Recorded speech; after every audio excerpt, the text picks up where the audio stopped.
Ils ont tous les deux en commun plusieurs choses. Ils sont des philosophes issus du petit peuple, du petit bourgeois locaux. Tous les deux, ils vont épouser l'un une lingère, l'autre une femme de ménage. C'est-à-dire qu'ils vont rester dans le petit peuple. Ils vont devenir les deux plus grands philosophes du XVIIIe siècle en France. Et ce sont les seuls qui n'ont pas de rente, qui ne vivent pas comme Voltaire, du travail de milliers de paysans, etc. Eux, ils vivent dans les bas quartiers de Paris, ils n'arrivent pas à s'acheter des livres. Enfin bon, c'est assez drôle d'imaginer Rousseau et Diderot dans la gêne matérielle permanente. Enfin bon, même pour manger, la femme de Rousseau n'a plus de linge, par exemple. C'est tout un problème. Et Diderot, voilà. Alors ça... 1749, il est avec sa femme Antoinette, il vit rue de l'Estrapade à Paris, et on frappe, c'est la police. Alors la police entre, il y a l'inspecteur des livres et l'inspecteur de police, Berry, qui arrive, et qui se mettent à fouiller partout à la recherche de livres. Alors c'est très drôle, on a son interrogatoire, c'est très drôle, on lui dit « Vous êtes l'auteur des pensées philosophiques ?» Il dit « Pas du tout, quel est ce livre? Qu'y a-t-il dedans? J'aimerais bien me le procurer, etc. »« Vous êtes l'auteur des promenades du sceptique ?» De quoi s'agit-il? Des bijoux indiscrets? Je ne connais pas. La lettre, et alors il a tout planqué parce qu'il se méfiait. Et alors ils disent, vous êtes l'auteur de la lettre sur les aveugles. Il dit, mais pas du tout. Il dit, on a trouvé 3 exemplaires chez vous. Il dit, ben oui, mais c'est pas de moi. Il n'est pas signé, c'était tout anonyme. Alors c'est très drôle parce qu'après il avouera. Donc il l'emmène en prison, au donjon de Vincennes, sans procès. Sa femme ne sait même pas où elle est, etc. Et donc, il va très mal le vivre. Il faut dire que autant Rousseau est courageux, il combat tous les grands de l'époque. Si on l'attaque, il ouvre sa poitrine, il dit, vous pouvez tirer. Enfin, Rousseau, c'est un... Autant Diderot, il est un peu traumatisé. Là. Il se trouve en prison, il se dit que personne ne sait où il est, et il est vraiment très malheureux. Alors, les interrogatoires, au début, il fait le fier. Alors, il répond des tas de choses. Mais qu'y a-t-il dans ce livre? Et puis, petit à petit, quand même, il est un peu fragile, il dit non, c'est pas moi qui les ai écrits, mais je vous promets de plus le faire. Enfin bon, l'interrogatoire est très drôle, mais je suis sûr que c'est vrai. Et il va s'engager à ne plus rien publier qui ne déplaise à la censure. Et il va presque tenir parole d'ailleurs, car toutes les grandes œuvres de Diderot depuis ont été publiées après sa mort.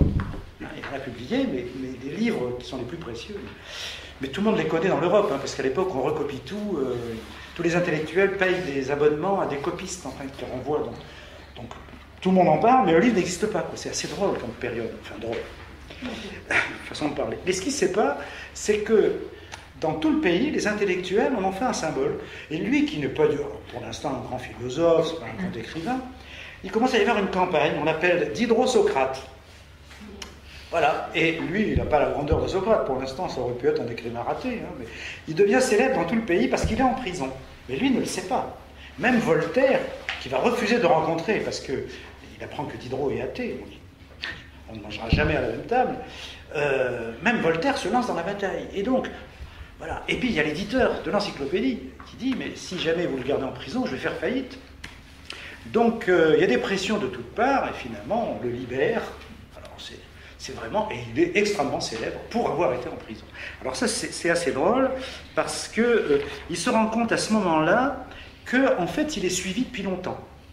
Alors, il est suivi par la police, et il y a des rapports sur lui, alors sur sa vie libertine, parce que c'est vrai que c'est un libertin. Pendant 10 ans, on ne sait pas ce qu'il fait à Paris, mais son père est fou furieux parce qu'il voulait qu'il soit dans le clergé, donc là c'était mal parti. Il a même eu la tonsure au départ, c'est très drôle.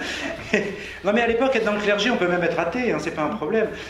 C'est pouvoir avoir un prélèvement financièrement. Il devait être chanoine de Langres, c'était la fortune assurée pour la famille, et Diderot, pas du tout. Donc il s'est sauvé. Et donc il s'aperçoit qu'on sait partout où il va. Donc on sait qu'il va chez les libraires. Les libraires à l'époque, ils sont éditeurs. Et donc partout, il y a des livres qui viennent sur Newton, des livres anglais, les livres un peu libertins, etc. Il y a Diderot, il y a Rousseau, il y a Buffon, il y a Condillac, ils ont toute une bande, tous les grands esprits, ils mangent ensemble. Et donc il s'aperçoit que sa vie est détaillée dans ses rapports de police. Alors, ce qu'il ignore, c'est que son père aussi le fait suivre depuis un bon bout de temps, et que lui aussi, il a tous les renseignements sur sa vie quotidienne. Et enfin voilà, c'est donc très... Très, très curieux comme jeunesse, il s'en rend même pas compte. Alors il faut dire qu'il est un peu provocateur. Tous les livres de Diderot sont à la fois très érudits, très profonds, très puissants et très provocateurs. Par exemple, un des livres qu'on lui reproche, c'est Les bijoux indiscrets. C'est un très gros livre, Les bijoux indiscrets. Alors les bijoux, il faut savoir que ça signifie le sexe des femmes. Indiscret, ça veut dire que par un prodige naturel, ils se mettent à raconter tout ce qui leur est arrivé. Donc les sexes des femmes se mettent à parler, et donc Diderot s'amuse beaucoup avec ça. Pourquoi? Il se demande comment les partisans de Descartes vont l'expliquer, les partisans de Newton vont l'expliquer, les partisans d'Aristote vont l'expliquer, etc. Pour lui, c'est un exemple provocateur, mais c'est un livre très sérieux au niveau scientifique et philosophique. C'est-à-dire que tout est sérieux, à part que le thème, il est grotesque. Enfin, bon, voilà. Donc ces livres-là, il y a toutes les raisons de les censurer. Enfin, alors c'est ça, c'est Diderot. Voilà. Alors, il a publié pas mal de choses, il a peur, il y a une grosse campagne, mais il ne se rend pas compte que c'est là que sa vie commence, en fait. Alors, en fait, il a déjà été persécuté par son père. Alors là, c'est très drôle. Son père qui est coutelier. Alors, c'est pas n'importe quel coutelier, c'est lui qui fait les instruments de chirurgie, les scalpels, etc., à Langres. Et évidemment, au début, il a 2 fils et une fille. Alors bon, la fille ira évidemment dans les ordres, elle sera bonne sœur. Diderot aurait dû être coutelier, mais il refuse, ça ne l'intéresse pas. Non, c'était une bonne fortune, c'est un bon bourgeois. Alors non, il faudrait qu'il y en ait un qui soit chanoine de Langres. Mais il refuse les 2. Donc là, le père est bien embêté. Le frère devient chanoine de Langres. Et alors c'est un intégriste. Alors lui, il va mener campagne contre son frère Diderot. Ils ont honte de Denis Diderot. Et Diderot, lui, se sauve. Et à l'époque, on ignore trop que se sauver, échapper à l'autorité paternelle, c'est un véritable crime. Alors ça, c'est décrit par le menu. Mais il va faire plus parce que non seulement le père va le faire suivre et espionner, avec des rapports quotidiens quasiment, ça arrive, mais en plus, Diderot tombe amoureux d'une jeune lingère qu'il croise dans la rue, Antoinette, et cette lingère qui a déjà vécu avec un homme qui est mort, etc., enfin bref, elle est gardée par sa mère, comme sa mère catholique, pratiquante, etc., la fille aussi, et Diderot, là, lui plaît bien Antoinette, mais sa mère ne veut pas recevoir un homme. Donc, comme il lui reste des traces de la tonsure, il fait croire qu'il est séminariste et qu'il veut bien participer à leur éducation religieuse. Alors la mère est folle de joie, et donc il vient tous les jours. Non mais il est très drôle ce Diderot. Et puis finalement il avoue tout, il dit qu'il est amoureux d'elle, qu'elle est amoureuse de lui, et donc la mère craque évidemment, mais bien sûr vous pouvez vous marier. Et donc il va voir son père à Langres pour lui demander l'autorisation. Il se marie. Et là son père fait un truc que la police n'avait pas encore fait, il le fait enfermer dans un monastère sous clé en prison. Parce qu'il paye les moines, vous allez voir que les prêtres à l'époque, ils acceptent l'argent facilement. Du coup, Diderot se trouve en prison, comme Casanova à Venise, il fait pareil, il se sauve par les toits. Il se sauve par les toits, alors ça c'est un crime. Et il va, et il épouse son Antoinette, et puis bon, ils ont un enfant, un deuxième enfant, enfin bref. Voilà, donc il faut voir que sa sœur, qui est dans un couvent, devient malheureuse, c'est un couvent où on maltraite les filles, et donc il est fou de rage contre son frère qui est devenu chanoine de Langres et qui mène campagne vraiment pour sa mort. Enfin, c'est terrible. Son père, sa sœur qui est malheureuse, lui qui n'a pas le droit de publier ses livres, ça veut dire que la haine contre l'Église grandit. Mais lui, il est déiste, il croit en Dieu. Toutes ses premières œuvres combattent les athées. Il faut le savoir, ça, il a commencé comme ça. C'est pour ça que sa vie est importante. Et alors pourquoi est-ce qu'il croit en Dieu? Pour une raison qui est effectivement lié à sa culture scientifique, qui est très profonde, effectivement. Il était au début mathématicien. D'ailleurs, il vit, quand il est à Paris, il vit en donnant des leçons de mathématiques, des leçons de danse. Il traduit de l'anglais, mais il traduit par exemple les Principia Mathematica de Newton, alors que c'est interdit à l'époque. Lui, il fait une traduction. Elle n'est pas publiée parce que quelqu'un d'autre l'a traduit juste avant lui. Bon. Et donc, voilà, il y a une chose qui le frappe dans sa culture scientifique, c'est que on ne peut pas expliquer Dieu, la vie, sans Dieu. Voilà. S'il n'y a pas de Dieu, on ne peut pas comprendre comment, à partir d'une matière inerte, vivante, on a pu faire une chose aussi complexe que des êtres vivants. Et ça, il lit tout, il discute avec tous les expérimentateurs, etc. Ça n'est pas possible. Alors si vous voulez, je vous lirai les textes qu'il écrit à ce moment-là. Et alors pourquoi est-ce qu'on ne peut pas l'expliquer? Alors, voilà, là on entre dans l'histoire des sciences qui est curieuse pour nous. C'est que ce qu'on ignore, c'est que l'Église, jusqu'à cette époque-là, en fait jusqu'à la fin du XVIIe siècle, l'Église dit quoi sur la vie? Bon, il y a la Genèse, Dieu a créé les animaux, les végétaux, Adam et Ève, etc. Bon, mais on n'a pas besoin de Dieu pour les tout petits êtres vivants. la génération spontanée est totalement acceptée comme idée pour les tout petits êtres. Et effectivement, si vous voyez un cadavre de chien, vous regardez, il y a des vers dedans.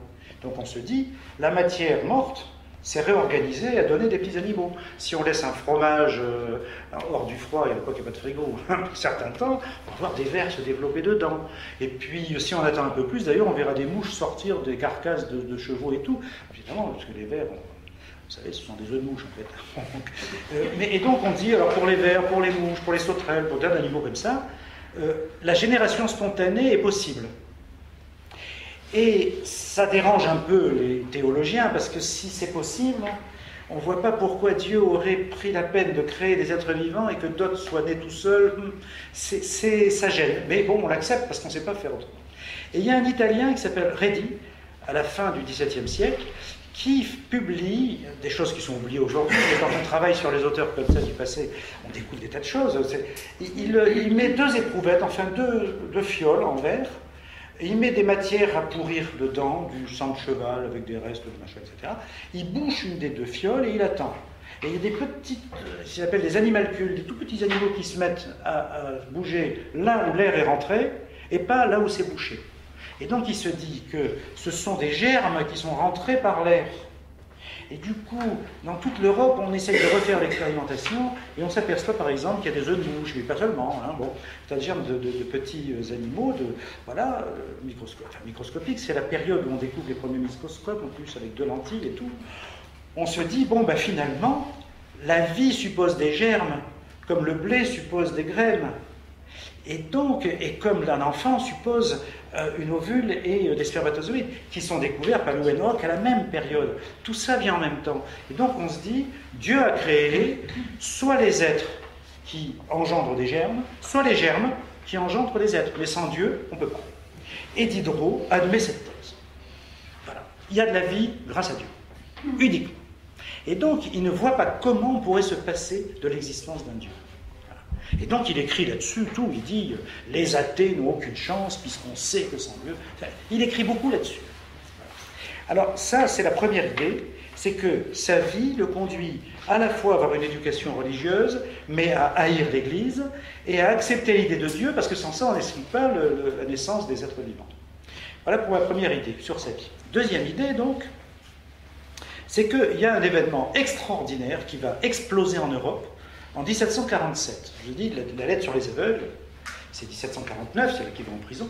2 ans avant, que se passe-t-il? Ben, il y a un Anglais qui s'appelle Tuberville Needham, qui enseigne un peu partout, à Londres, à Barcelone, en Hollande, etc.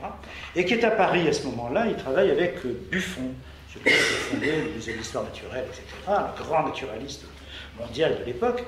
Et lui, c'est un membre du clergé aussi, et il se dit, ce qui est embêtant, c'est que des fois, quand on met les 2 fioles, il y a des petits animaux aussi, des fois de l'autre côté.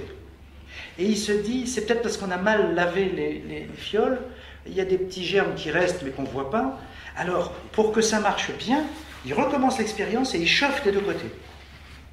Et vous savez que, pour le lait, par exemple, si on veut pasteuriser du lait, c'est parce que c'est Pasteur, au XIXe siècle, qui a su que pour tuer les germes, il faut un certain temps d'ébullition et tout ça, mais à l'époque, on ne le sait pas.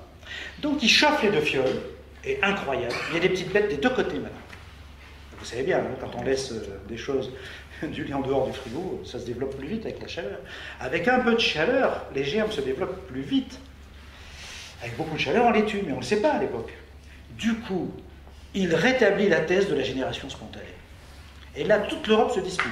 On a oublié ces débats, parce qu'on ne les enseigne pas, mais c'est un débat énorme. Tout le monde prend parti, même Voltaire dit, moi, lui, il dit non, on a besoin de Dieu, etc. Et Diderot, lui, il se dit, mais on n'a plus besoin de Dieu. Et du coup, il devient athée. Il était croyant pour des raisons de science expérimentale, il devient athée pour des raisons de science expérimentale. C'est pas ce qu'on peut appeler une grande foi. Hein, voilà. Familialement, il était plutôt poussé à en sortir. Oui, non, mais ça se passe comme ça, c'est ça qui est extraordinaire. Et oui, ça se passe comme ça. Et alors, il publie La lettre sur les aveugles. Alors c'est un livre, pour contourner la censure, on fait des livres un peu bizarres. La lettre sur les aveugles, le prétexte c'est que Réaumur, le médecin, a réussi à rendre la vue à une jeune fille aveugle-née, pendant la cataracte, l'opération de la cataracte. Et donc, puis voilà, puis c'est rien passé, ça n'avait aucun intérêt. C'est Diderot qui le dit. Et il prend ce prétexte pour faire un livre sur les aveugles. Donc la censure, livre sur les aveugles, pas de problème. Et alors, il pose des tas de questions. Et au milieu de tout ça, il fait un passage absolument provocateur. Je vous explique, parce que ça vaut la peine, et c'est du génie, là, vraiment. Il apprend qu'en Angleterre, il y avait un prof de mathématiques aveugle. Voilà, et Sanderson, qui vient de mourir. Alors, il faisait ses cours, alors c'est pas un grand mathématicien, mais il faisait ses cours de façon spectaculaire, parce qu'il est aveugle et il fait de la géométrie. Donc, il a une planche avec des clous et avec des ficelles, alors, pour se souvenir, il fait comme un cercle, il fait un diamètre, il fait des tangents, etc. Et avec la main, il continue ses démonstrations.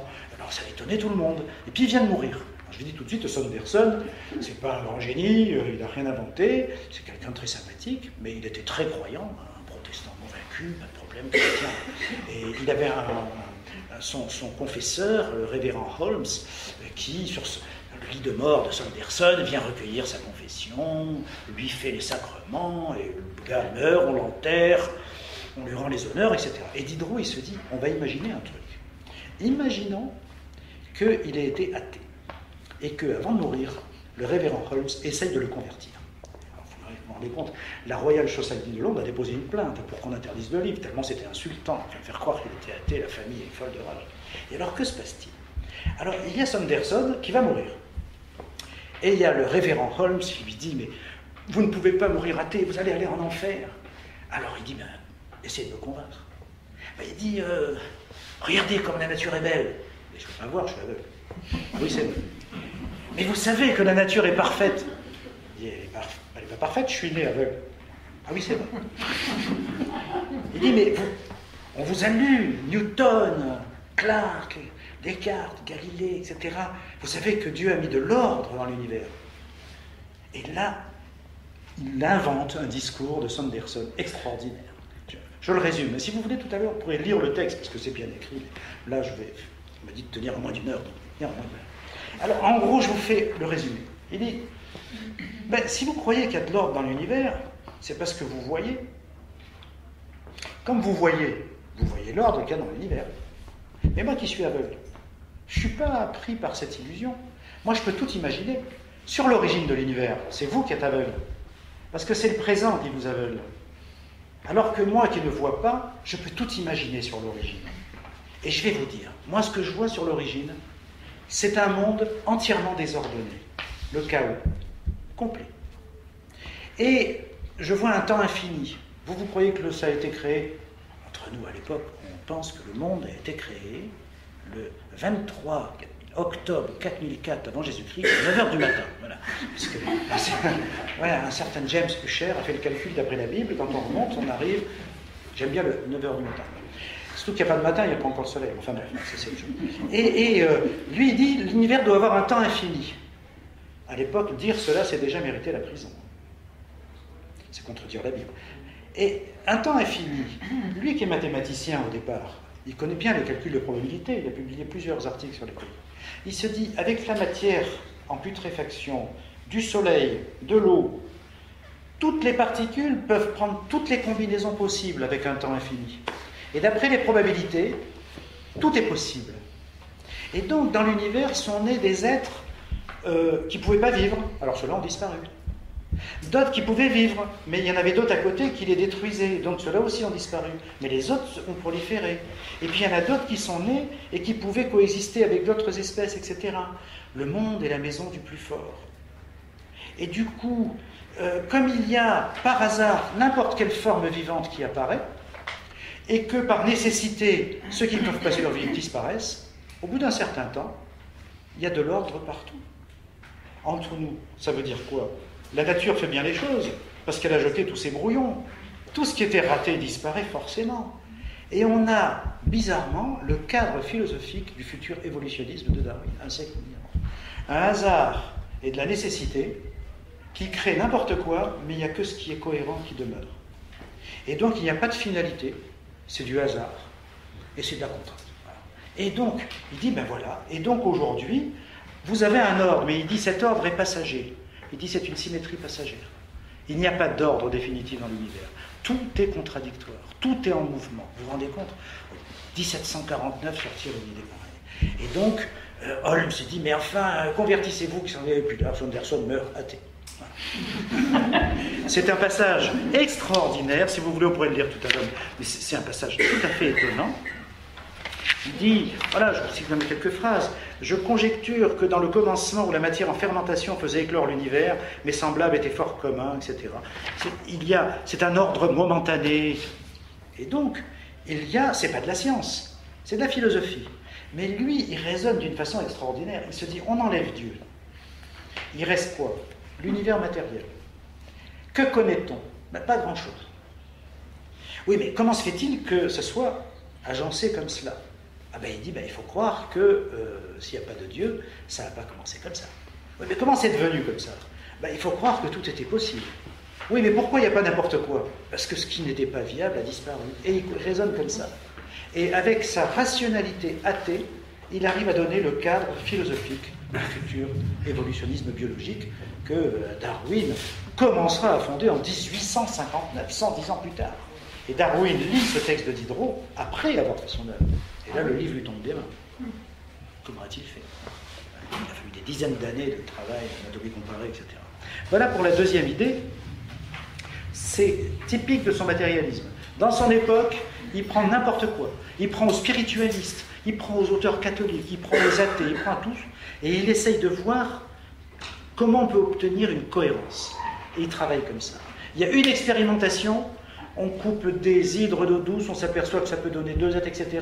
Paf, la vie se régénère. Il y a une expérimentation ailleurs sur les mouches, il lit tout. Et comme il est au cœur de l'encyclopédie, il fait travailler tous les scientifiques de l'époque.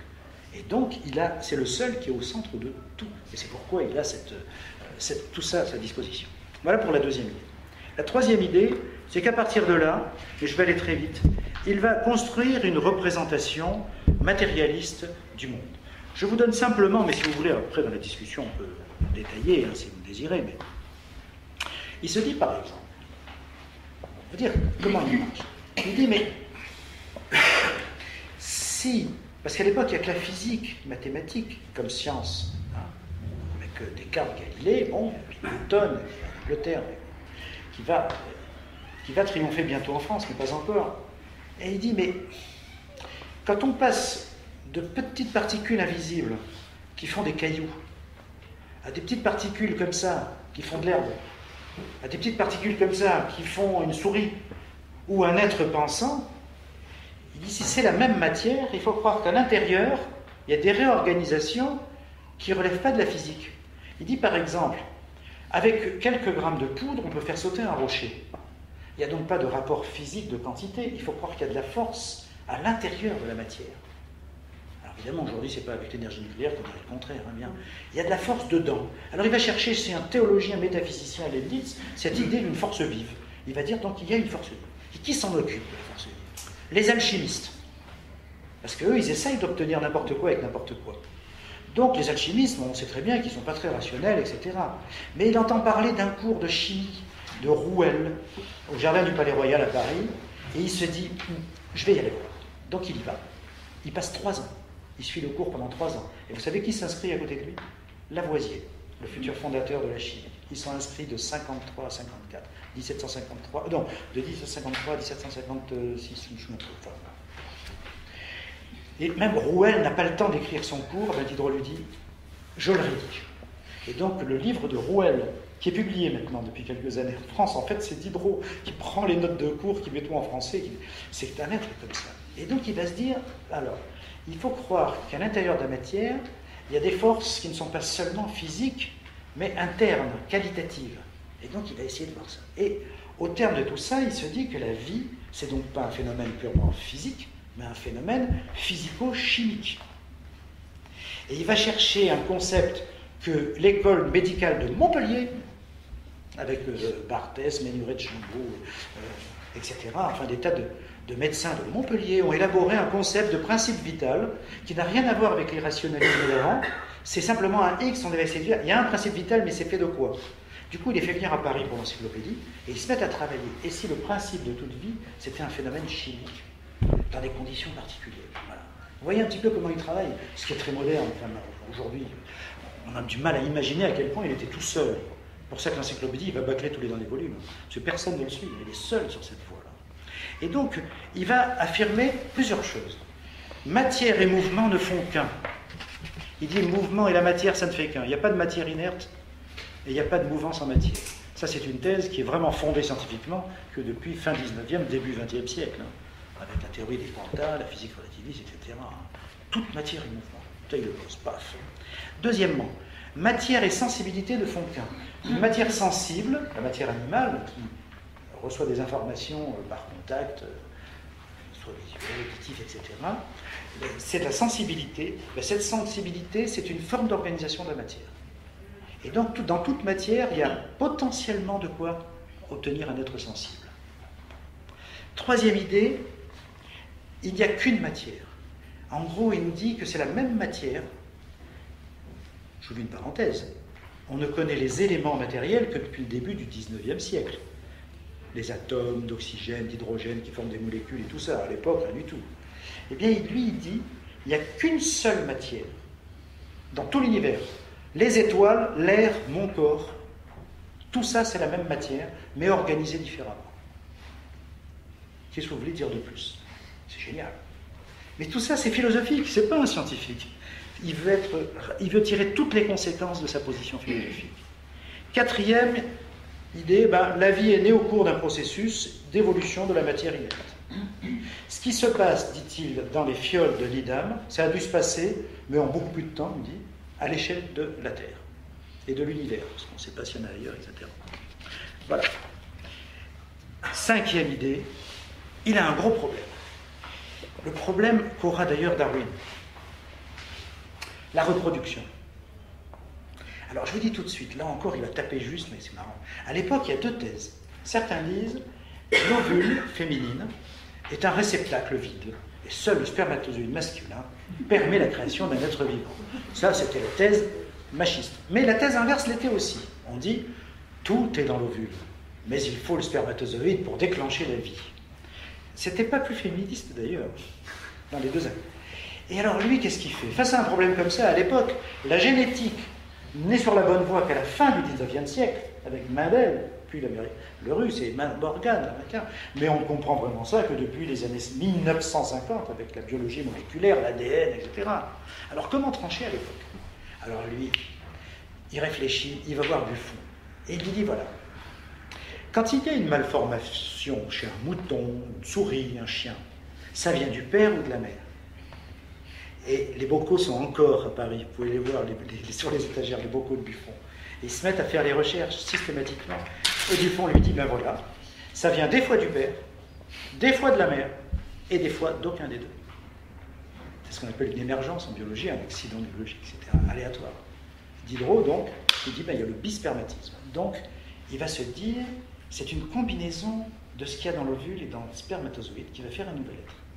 Et ce nouvel être, il a des points communs avec le père et la mère, donc. Alors, comment comprendre ça? Ben, il va chercher chez Buffon une autre théorie qui est absolument invraisemblable, la théorie de la molécule organique. J'explique, c'est pas très scientifique tout ça, mais c'est tellement proche de ce qu'on sait aujourd'hui. Il dit, voilà, quand on mange, dit Buffon, ce qu'on mange passe dans le sang et va alimenter toutes les parties du corps. Par exemple, dans l'œil, ça va alimenter aussi bien les cils, les sourcils, la cornée, la rétine, etc. Forcément, puisqu'on se maintient comme ça. Et il y a un surplus. Et donc, il y a un surplus. On ne dit pas les cellules à l'époque, même si le mot était inventé un siècle plus tôt. À l'époque, on dit des molécules organiques, en trop, qui partent de chaque partie du corps, des ongles, de partout, et qui passent dans le sang. Et ces petites molécules invisibles, tellement elles sont petites, elles vont dans les parties sexuelles, dans les parties reproductrices. Et ça se groupe en faisant une grosse molécule qu'on va appeler la molécule organique. C'est extraordinaire. Ça veut dire qu'il y a de l'information là-dedans, de toutes les parties du corps. Et quand ça se mélange au code, on dirait aujourd'hui, mais il ne dit pas ça à l'époque évidemment, de l'ovule, ou du spermatozoïde, les deux, eh bien, ça ne fait plus qu'une seule molécule organique qui prend des éléments de l'un ou de l'autre. Alors c'est du bon sens, hein. C'est du bon sens, mais qu'est-ce que c'est intelligent? Ça veut dire que c'est toujours par une combinaison d'éléments matériels dont on suppose l'existence que l'on va comprendre. Voilà. Seulement, il y a un problème. Ça veut dire que les souris engendrent des souris, les hommes des hommes, les chiens des chiens, les cafards des cafards, les vaches des vaches. Comment comprendre l'évolution si chaque espèce se reproduit à l'identique? Et donc il y a un gros problème. Ça va être le problème d'ailleurs aussi au XXe siècle. Comment comprendre à la fois que ça reproduise toujours la même chose, mais que ça évolue? Et alors là, il va se dire que, eh bien, mais bien sûr, d'abord, il y a des accidents. On appelle aujourd'hui des variations accidentelles. C'est-à-dire que dans cette composition, il y a des ratés, comme des fautes de frappe. Vous voyez, vous avez un texte, vous le reproduisez, mais il y a des fautes de frappe. Il a raison. On sait maintenant que 90% de l'ADN réinverse des séquences, etc. Et puis, il y a aussi simplement le fait que lorsqu'il y a une variation, eh bien, l'individu porteur de cette variation, je prends les termes d'aujourd'hui, parce qu'à l'époque, j'ai dit des accidents, eh bien, il survit plus ou moins grâce à cette modification. Et donc, en reproduisant toujours pareil, mais avec des petites variations, avec un temps infini, il y a évolution. Et les êtres sont de plus en plus adaptés à leur... Voilà, il arrive à combiner les deux philosophiquement, sans aucune génétique. Donc c'est un auteur quand même tout à fait renversant. Du coup, c'est vrai qu'aujourd'hui on n'en a pas besoin finalement de Diderot, puisqu'on a exploré ça scientifiquement. Et philosophiquement c'est très intéressant, parce que ça montre que c'était possible dans le cadre des débats d'idées du XVIIIe siècle. C'est pourquoi d'ailleurs François Jacob, le prix Nobel de biologie dans les années 60, il a écrit une grande histoire de la biologie, il place Diderot totalement à part. Il dit c'est un auteur unique. C'est un auteur unique. Alors ce qui est intéressant, évidemment, c'est qu'est-ce qui lui a philosophiquement permis d'aller aussi loin, quoi. C'est son matérialisme non mécaniste. C'est ça qui est intéressant. Il ne caricature pas la réalité et, comme tu me disais tout à l'heure, il est toujours prêt à changer son système. Quatrième et dernière idée. Voilà. Alors, du coup, il se passe de Dieu pour expliquer le monde, il se passe de Dieu dans sa vie, et du coup, il va poser un problème que peu de philosophes ont posé à ce niveau. En gros, s'il n'y a pas de Dieu, il n'y a pas la crainte de l'enfer, il n'y a pas la menace du clergé, etc., est-ce qu'il y a encore de la morale? C'était la grande question de Dostoïevski. Si Dieu n'existait pas, tout serait permis. Ben non.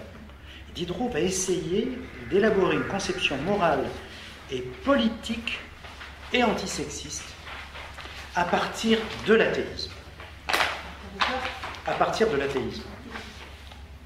Et ça, c'est une partie de l'œuvre de Diderot qui est absolument émouvante et très révolutionnaire. Vous savez que quand la Révolution française est battue à la fin, les gens ont réédité certaines œuvres de Diderot en disant voilà le véritable instituteur de la sans-culotterie, c'est à cause de lui que le peuple français a péché, etc. C'est le coupable, c'est Diderot. Il y a Rousseau et Diderot, les deux copains. Alors pourquoi? Évidemment, pour ceux qui veulent dominer, exploiter, etc. les peuples, Diderot, c'est insupportable. Alors de ce côté-là, entre guillemets, il se lâche. Y compris, vous savez, il vit grâce à Catherine II de Russie qui lui envoie un peu d'argent, il lui a acheté sa bibliothèque de son vivant pour qu'il puisse vivre, car c'était une tsarine extrêmement cultivée en même temps, mais elle était tsarine quand même. Et donc, il y a une correspondance, pour vous dire, c'est quand même grâce à elle qu'il arrive à manger. Eh bien, quand elle lui envoie la question, comment faire pour éviter les révoltes de serfs, il lui dit, c'est simple, il ne faut pas qu'il y ait de serfs. Donc, elle bondit, mais elle l'admire en même temps, parce qu'il a ce franc-parler. Les grands de ce monde, ils se rendent compte qu'ils ont quand même affaire à quelqu'un de tout à fait exceptionnel. Donc, une conception morale. Et il va, et c'est le seul au XVIIIe siècle, à ma connaissance, même si j'en doute un peu, mais je ne sais pas, à avoir lu Spinoza. Spinoza, un des plus grands philosophes de l'histoire humaine, persécuté, parce qu'il est juif dans sa famille de Portugal ou en France, mais en Hollande, pas parce qu'il est juif, il est persécuté par sa famille juive, parce que justement, il n'est pas... parce qu'il est trop rationaliste, etc. Spinoza avait élaboré une théorie à la fin du XVIIe siècle, qu'il n'a pas publiée, il ne peut pas le publier, après sa mort, et qui sera vraiment comprise qu'au XIXe siècle. Pour vous dire, Spinoza, au XXe siècle, qui serait comme de Spinoza? Freud, Einstein, et pratiquement tous les grands philosophes du XXe siècle. Spinoza, il dépasse son... Oui, c'est assez étonnant. Et Diderot, c'est le seul chez qui on trouve les traces systématiques de Spinoza. Il ne le dit pas trop, parce que, si, quand même un peu, mais spinoziste au XVIIIe siècle, c'est une insulte. Spinoziste. C'est souvent le cas. Hein. Impressionnisme, pour les peintres, au début, c'est une insulte. Hein, ce ne sont que des impressions. C'est un critique du Figaro qui disait, ce ne sont que des impressions. Ils ont dit, mais exactement, vous avez compris notre peinture. On s'appelait les impressionnistes. Communiste, d'ailleurs, c'est aussi une insulte au départ. Et pourquoi pas, hein. Et là, spinoziste. Et Spinoza avait élaboré une théorie montrant que le bien et le mal, c'était une superstition. Il n'y a pas de bien en soi et de mal en soi. La seule chose qui existe, c'est ce qui est bon pour les humains et ce qui est mauvais pour les humains. Et Spinoza arrive à montrer que quand on sait rationnellement ce qui est bon pour soi, pour toute sa vie, on sait que l'autre est la chose la plus utile pour chacun. Et que donc, il faut avoir des rapports de coopération et d'affection et d'amour vis-à-vis des autres si on veut égoïstement bien vivre. Et donc il avait fondé toute une morale, non pas sur du bien et du mal, mais il y a ce qui est bon et ce qui est mauvais pour les humains. Et Diderot va reprendre cette idée d'une façon extraordinairement provocatrice. Une fois de plus, il dit, le mal, c'est... alors, c'est provocateur en plus. C'est un texte qui s'intitule « Entretien avec Madame la Maréchale de 3 étoiles ». Et tout le monde sait qui c'est en plus. Et il y a tout un dialogue avec elle. Et alors elle, qui est pieuse, qui va toujours à l'église, etc., qui dit « Mais vous êtes athée, vous avez de la chance, vous pouvez tout faire alors. » Il dit « Pourquoi ?»« Ben, si vous ne craignez pas l'enfer, tout vous est permis. » Il dit « Mais non, pourquoi ?»« Mais non, j'ai ma morale. » Il dit « Comment ? Vous ne croyez pas en Dieu, vous n'avez pas peur de l'enfer, et vous vous privez sexuellement, etc. Puis il en fait en gros une femme qui aimerait bien se dévergonder, mais qui a peur de l'enfer. Et tout le monde sait qui c'est en plus, et la conversation a eu lieu en plus. Et donc, il dit non, il explique. Il dit qu'est-ce que c'est que le mal ? Le mal, c'est ce qui a le plus d'inconvénients que d'avantages. Le bien, c'est ce qui a le plus d'avantages que d'inconvénients. Et en plus, il y a ce qui fait plaisir et ce qui ne fait pas plaisir. Alors évidemment, ce qui fait plaisir et qui est mauvais, c'est du mal. Ce qui ne fait pas plaisir et qui est mauvais, c'est du mal aussi. Ce qui est bon et qui ne fait pas plaisir, ben c'est bien. Mais l'idéal, c'est quand même ce qui est utile et qui fait plaisir. Et il lui dit, alors que pensez-vous de ta sexualité ? Sans elle, on ne peut pas se reproduire. Et ça fait plaisir. Alors, expliquez-moi pourquoi c'est là. Alors, Diderot, c'est ça, quand même. Tout ce qu'il écrit, c'est... Enfin, bref. Et donc, il recompose l'idée même de morale. Et cette idée de morale, il va écrire un texte encore provocateur, évidemment, qui s'intitule « Le supplément au voyage de Bougainville ». Alors, il est paru bien après sa mort. Il n'a pas pu le publier. Bougainville, c'est celui qui a découvert Tahiti. Et c'était un libertin complet, tout le monde le savait.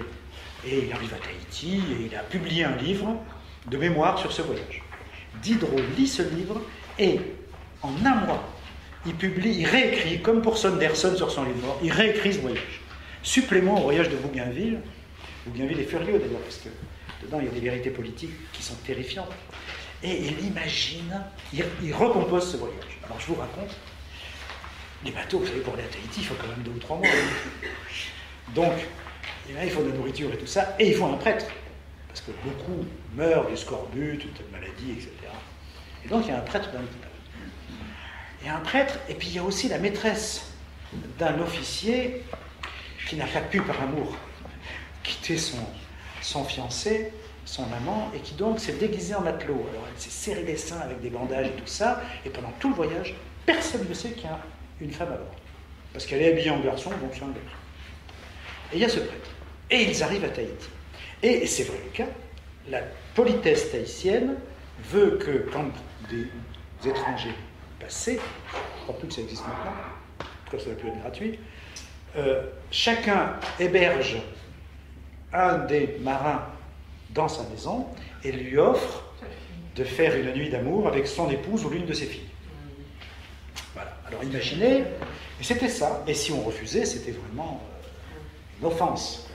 Parce que c'est un peuple où le mariage n'existant pas comme promesse pour toujours, les garçons et les filles qui vivent ensemble ont des enfants, mais si l'autre tombe amoureux de quelqu'un d'autre, la jalousie, la haine n'existe pas. Ça veut dire qu'il y a la tristesse, mais il n'y a pas... Et donc c'était puisqu'il n'y a pas de mariage avec promesse pour toujours, bah, l'autre s'en va, bah, on est triste, quoi. Et du coup, bon, il y avait... Et donc, pour tout l'équipage, ça se passe comme ça, mais le prêtre est reçu dans une famille. Et donc, Auroux, le maître de la famille, enfin le chef de famille, lui dit, ben maintenant, voilà, nous allons passer la nuit, nous allons bien manger, tu as reçu des fleurs, des meilleures boissons, etc. Alors maintenant, choisis mon épouse, des filles. Elle dit, j'aimerais bien que tu... Voilà, ma jeune fille, c'est la seule qui n'a pas d'enfant. Donc, tu vois, elle est jolie, elle est fraîche, etc. La fille est toute contente. J'aurais une petite préférence pour que tu passes la nuit avec ma plus jeune fille. Et lui, il dit, je peux pas. Pourquoi? Il dit, parce que c'est mal. Il dit, non, ça va te faire du bien. Non, mais c'est pas ça. Il dit, mais ce bien, c'est mal. Je comprends pas. Explique. Pourquoi? Mal, ça fait quoi? Ça va faire mal? Non, non, mais attends. Explique. Et l'autre lui dit, mais c'est ma religion. Non, pas du tout. Mais ton Dieu est très méchant. Mais alors, mais comment vous faites? Bah, il dit, bah, on se marie, on signe un contrat. Ah, vous achetez les femmes? Il dit, un peu, c'est un peu comme ça. Oui, bah, à l'époque. Il dit, mais c'est pas de l'amour, ça. Alors l'autre commence à lui donner une leçon. Il dit, c'est pas de l'amour, ça. Vous achetez la femme, quoi. Et puis, elle n'a pas le droit de faire quoi que... Ah non, non, non, plus le droit. Ça, ah. Et alors, il commence à lui dire, mais oui, mais là, si j'étais chez toi, il dit, ben, effectivement, alors si je voulais marier quelqu'un, je demanderais au père, j'irais signer un papier, mais et là, tu es chez moi. Donc si j'allais chez toi, je respecterais tes coutumes. Mais là, tu es chez moi, tu vas respecter la coutume. Donc tu vas passer la nuit avec ma fille. Ah, il dit, mais non, mon état, etc. Et la fille se porte à son cou et tout ça. Enfin bref, il passe la nuit avec cette fille. Le matin, toute la famille vient lui donner des fruits, des coupes de fleurs. Merci, tout le monde leur remercie, etc. Il dit, tu vois, elle est pour, nous sommes tous pour. Ça t'a fait plaisir. Alors où est le mal? Et donc il y a une longue conversation sur la domination de la femme par l'homme, sur ce que c'est que la morale, le bien et le mal. Et puis une autre chose, à la fin, il dit, tu vois, on t'a reçu, t'as donné à manger, t'as donné des fleurs, t'as donné notre fille, et vous avez tué déjà bien des gens de mon peuple, et vous n'aspirez qu'à une chose, c'est à nous mettre en esclavage. Et Diderot effectue un lien, donc, entre une certaine conception de la religion, le colonialisme, la domination politique et la domination de la femme. Et à ma connaissance, c'est un des très rares textes du XVIIIe siècle où ces questions sont liées et qui en fait un livre très drôle, mais en même temps, c'est de la dynamite, même encore aujourd'hui. Enfin, ils ont enseigné, les élèves sont très contents d'entendre tout ça aujourd'hui, mais quand même. Et ça veut dire que pour lui, la religion peut être extrêmement immorale, il l'a bien vécu. Et c'est pas parce qu'on est athée qu'on est immoral. Et c'est pas parce que des peuples n'ont pas la religion catholique qui sont moins moraux que nos sociétés hypocrites. Et donc Diderot passe en coupe réglée cette idée selon laquelle, sans l'Église, point de morale. Lui, il montre plutôt que c'est une libération. Et il débouche sur une théorie politique, pour finir. Je donne quelques phrases, on peut en parler. Il n'y a qu'une vertu, la justice. Un seul devoir, se rendre heureux. Il dit la politique, c'est ça. Justice et bonheur. L'objet, la fin de tout gouvernement, doit être le bonheur des citoyens. Mot d'ordre qui sera repris par Saint-Just. La révolution ne doit s'arrêter qu'à la perfection du bonheur. Le bonheur est une idée neuve en Europe. C'est beaucoup à Diderot qu'on le doit, car ils ont tous lu tous ces textes. Et cette fameuse phrase que je citais tout à l'heure maladroitement de tête, il y a un excellent moyen de prévenir la révolte contre les maîtres, c'est qu'il n'y ait point de serf. Il y a un moyen, il n'y en a qu'un, c'est de faire que la condition d'agriculteur, la plus essentielle de toutes, soit aussi la plus heureuse. Et là, à la fin de sa vie, il écrit ça à Catherine II de Russie, l'impératrice. Et il devient donc rousseauiste à la fin de sa vie. C'est ça qui est marrant. Il se sépare sur les questions politiques pendant le moment, les 16 années où Diderot est horriblement persécuté, y compris à coups de cailloux. On essaye de le mettre en prison dans les îles de Fou, il change de nom sans arrêt. Et Diderot, lui, il assiste ça, son ancien ami, qui se méfie de lui parce qu'ils ont eu des désaccords. Mais la fin politique de Diderot, c'est la même. Il n'y a que par l'égalité et le fait de bien payer les métiers les plus utiles, ce que Rousseau avait développé dans le discours sur l'égalité. D'ailleurs, il est malade quand il y a les épreuves, c'est Diderot qui corrigeait ces épreuves, on le sait maintenant. Et donc, ça va avec quoi? Eh bien, une grande idée, deux grandes idées, qui aujourd'hui, quand même, me paraissent d'une actualité. Mais on cherche les grands hommes, les hommes providentiels. Eh bien, lui, il nous dit comme Rousseau le contraire. les hommes providentiels, c'est la perte des peuples. Si le grand homme est longtemps à la tête des affaires, il y devient despote. C'est ce que Rousseau disait. Si on a besoin d'un grand homme pour que ça aille bien, c'est que la Constitution est mal faite. Nous dépendons d'un homme. Voilà. Et donc, quand ils voient ce qui se passe en Angleterre, à l'époque où il n'y a plus de monarchie, il y a une monarchie parlementaire, et ils voient en France la monarchie absolue, mais ils voient aussi la Hollande ou la Suisse, où c'est beaucoup plus démocratique, mais en Hollande, il y a quand même un pouvoir très centralisé des riches, ils s'aperçoivent que c'est exactement pareil. L'idéal, c'est qu'il n'y ait pas de grands hommes, mais des grands peuples, des peuples qui prennent leurs affaires en main. Ça, c'est une idée qu'on trouvait chez Rousseau, mais qu'on trouve aussi chez Diderot. L'autre idée, c'est qu'il faut que le peuple en soit capable. Et il faut donc que les intellectuels, nous dit Diderot, eh bien, ils cessent d'écrire pour uniquement les autres intellectuels, mais qu'ils fassent une sorte de fusion. Non pas apprendre au peuple ce qu'il devrait penser, mais être en symbiose avec le peuple pour donner les outils d'une pensée la plus élevée possible. Et ça donne cette phrase qui, pour moi, donne sens à toute une carrière d'enseignement de prof de philo. Hâtons-nous de rendre la philosophie populaire.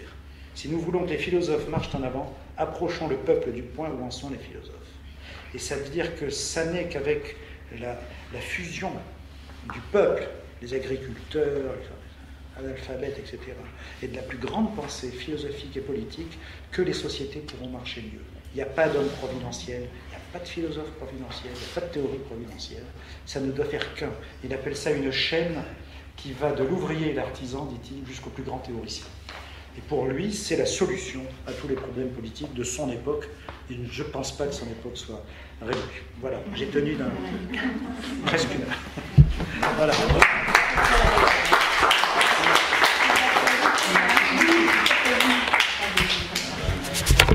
Merci beaucoup. Alors je pense qu'on a maintenant un peu de temps pour des réactions, des questions, même des contestations, parce que le débat, c'est... Tout à fait.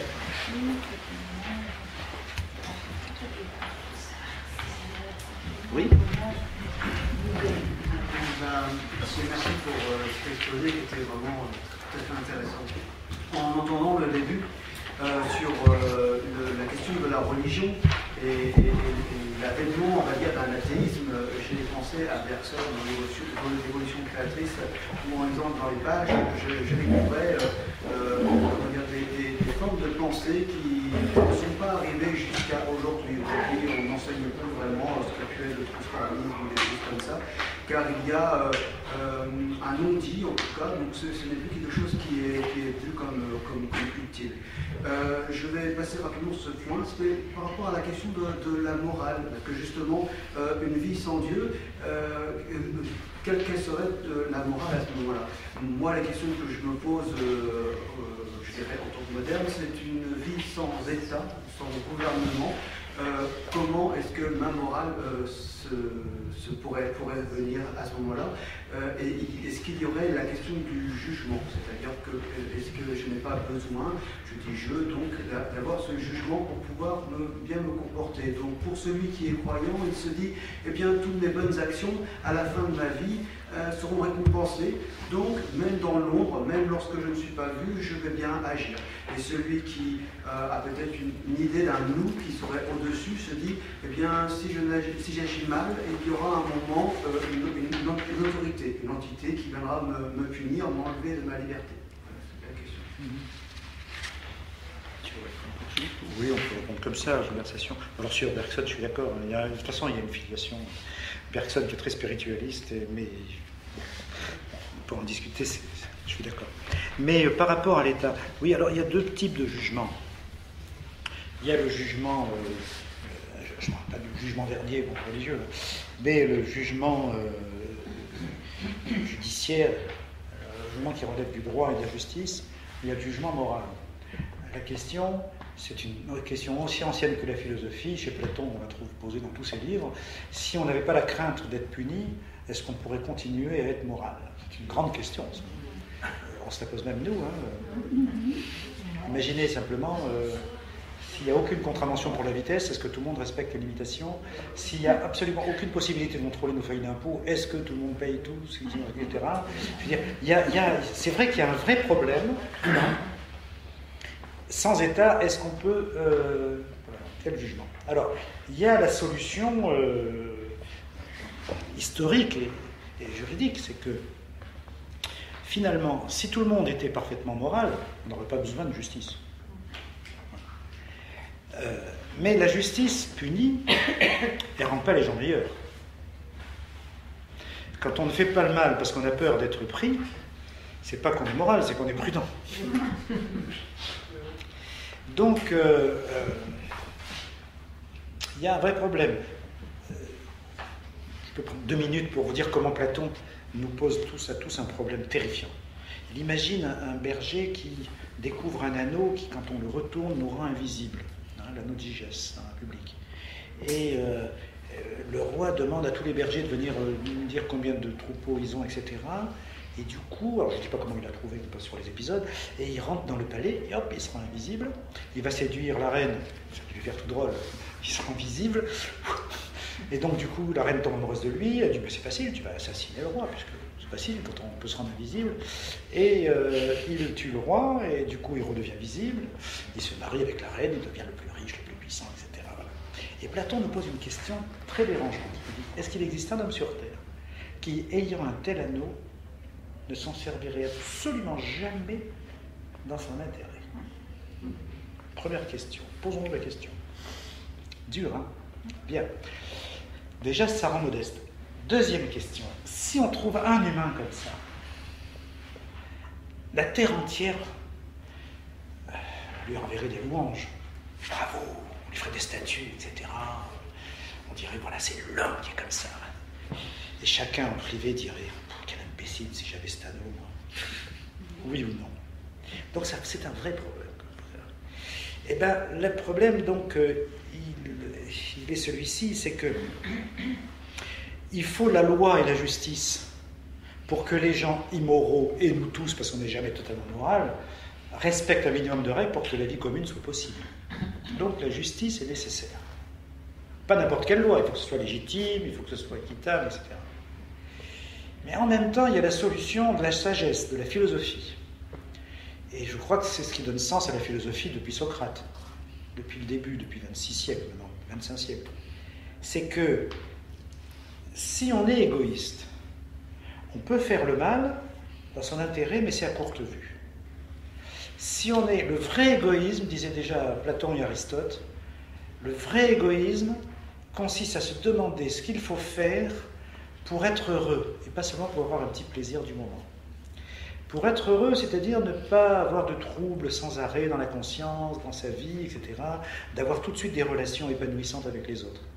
Et la parfaite sagesse serait de toujours considérer comme un fait égoïste le fait d'être moral avec les autres. Et si tous les humains étaient sages, on n'aurait plus besoin de justice, de fait. Voilà. Et donc, une société sans aucune juridiction, ça fait quelques centaines de millions de morts, je pense. Hein? Moi, je demande toujours à mes étudiants, parce qu'ils disent toujours, oui, mais quand même, la morale, on est moraux quand même. Je dis, bon, ben c'est ça. Imaginez la planète. Et on décide que pendant 1 an, il n'y a plus de jugement, plus de justice, plus de punition, donc plus de frontières, plus de lois, plus de tribunaux, plus de prison. Tout le monde fait ce qu'il veut, va où il veut, prend ce qu'il veut. Compte tenu de l'état de la planète, c'est pas des centaines de millions de morts qu'il y aurait. Et là, ça calme un peu les idéaux, ouais, l'humanité, etc. Voilà, c'est terrifiant de dire ça. Hein. Mais on peut toujours dire qu'il y a des Mandela en nous, qu'il y a des Socrates en nous, et qu'il n'est pas impossible de s'améliorer en se disant qu'on n'a pas besoin de la peur du tribunal pour respecter les autres, pour leur venir en aide, pour ne pas les voler, pour ne pas tricher, pour ne pas... Si jamais on se donnait ça comme conception du bonheur personnel, hein, et de l'égoïsme, bah, je pense que politiquement, il n'y aurait pas les problèmes qu'on connaît. Ni à l'échelle de la planète, ni à l'échelle d'un pays comme la France, etc. Mais on sait très bien, vous et moi, qu'on est en tension entre les deux tentations. Hein. Qui ici peut dire que s'il avait l'anneau, hein? Donc sans état, quel type de jugement il y aura besoin de jugement. même s'il n'y a plus l'État comme domination, il y aura l'État nécessaire comme régulation de la vie sociale. Et dedans, il y aura forcément des règles qu'on se donnerait nous, dans le meilleur des cas. Mais il faudrait bien que celui qui ne les respecte pas, on le force à le respecter, quoi. Sinon, il y a des morts partout. On ne peut pas rêver la politique, hein, c'est sûr. Vous me faites penser au débat qu'il y a entre marxistes et libertaires à ce propos-là, sur la nécessité de l'État, etc. Et puis la solution, en fait, du moins pour les libertaires, c'est la question de l'éducation de l'individu, la philosophie. Donc là, ça n'a pas été réglé parce qu'en fait, on considère finalement d'un point de vue marxiste que le pouvoir étatique est en fin de compte indispensable. Oui, mais dans l'État, chez Marx lui-même, l'État a plusieurs fonctions, des fonctions d'organisation et des fonctions de domination. Alors, dans la vision d'un horizon de l'histoire, les fonctions de domination deviendraient inutiles, il n'y aurait plus que des fonctions d'organisation, le point zéro de l'histoire, etc. chez Marx. Moi, personnellement, je suis insoupçonnable pour avoir écrit beaucoup depuis longtemps sur Marx et avoir essayé. Parce qu'il ne vous a pas présenté ce niveau. Hein, mais je pense que Marx, il ne pouvait pas tout régler, et politiquement, je pense qu'il est nul. Je le dis comme je le pense. Parce qu'au XIXe siècle, je pense qu'il est nul. Au XIXe siècle, oui, je pense qu'il est nul, mais pour une raison qui ne tient pas à son intelligence ou à sa sincérité. C'est qu'à l'époque, le vrai problème, c'est de donner une base rationnelle unificatrice au mouvement ouvrier et paysan, etc. Et qu'à l'époque, tout pas en avant de libération se baigne dans le sang. L'État massacre tout le monde. Et que Marx, son problème, c'est pas de penser l'émergence d'une démocratie que tout le monde respecterait, puisque de toute façon les bourgeoisies de l'époque, ils tirent dans le tas. Voilà. Et donc Marx, il est toujours pour la démocratie, et chaque fois qu'il y a la répression d'une révolution, il dit on ne va pas quand même laisser les révolutionnaires se faire massacrer. Et donc si on arrive à prendre le pouvoir, il faut quand même avoir un pouvoir qui empêche les autres de revenir. Et on comprend très bien, Mandela a fait pareil, hein, de toute façon.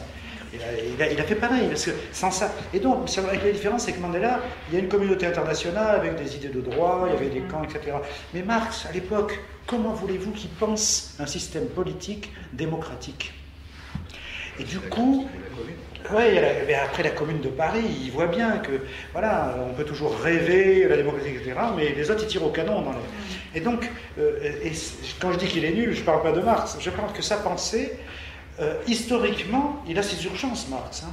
C'est l'unification du mouvement ouvrier, c'est de ne pas faire aller vers n'importe quelle utopie, c'est donner une base de compréhension de ce qu'est le capitalisme, de faire prendre conscience à la classe ouvrière de ce qu'elle est vraiment et tout ça. Il ne peut pas tout faire, Marx. Du coup, il n'a pas lu Rousseau. Et c'est pourquoi j'ai publié un livre sur Rousseau avant celui-ci. Parce que je pense que le plus grand penseur politique ou un révolutionnaire aujourd'hui, c'est Rousseau. Seulement le Rousseau, on l'a tellement caricaturé, on a tellement dit n'importe quoi, qu'on n'a même pas réalisé que Rousseau, il fait la critique de la démocratie représentative. Le peuple ne peut pas être représenté.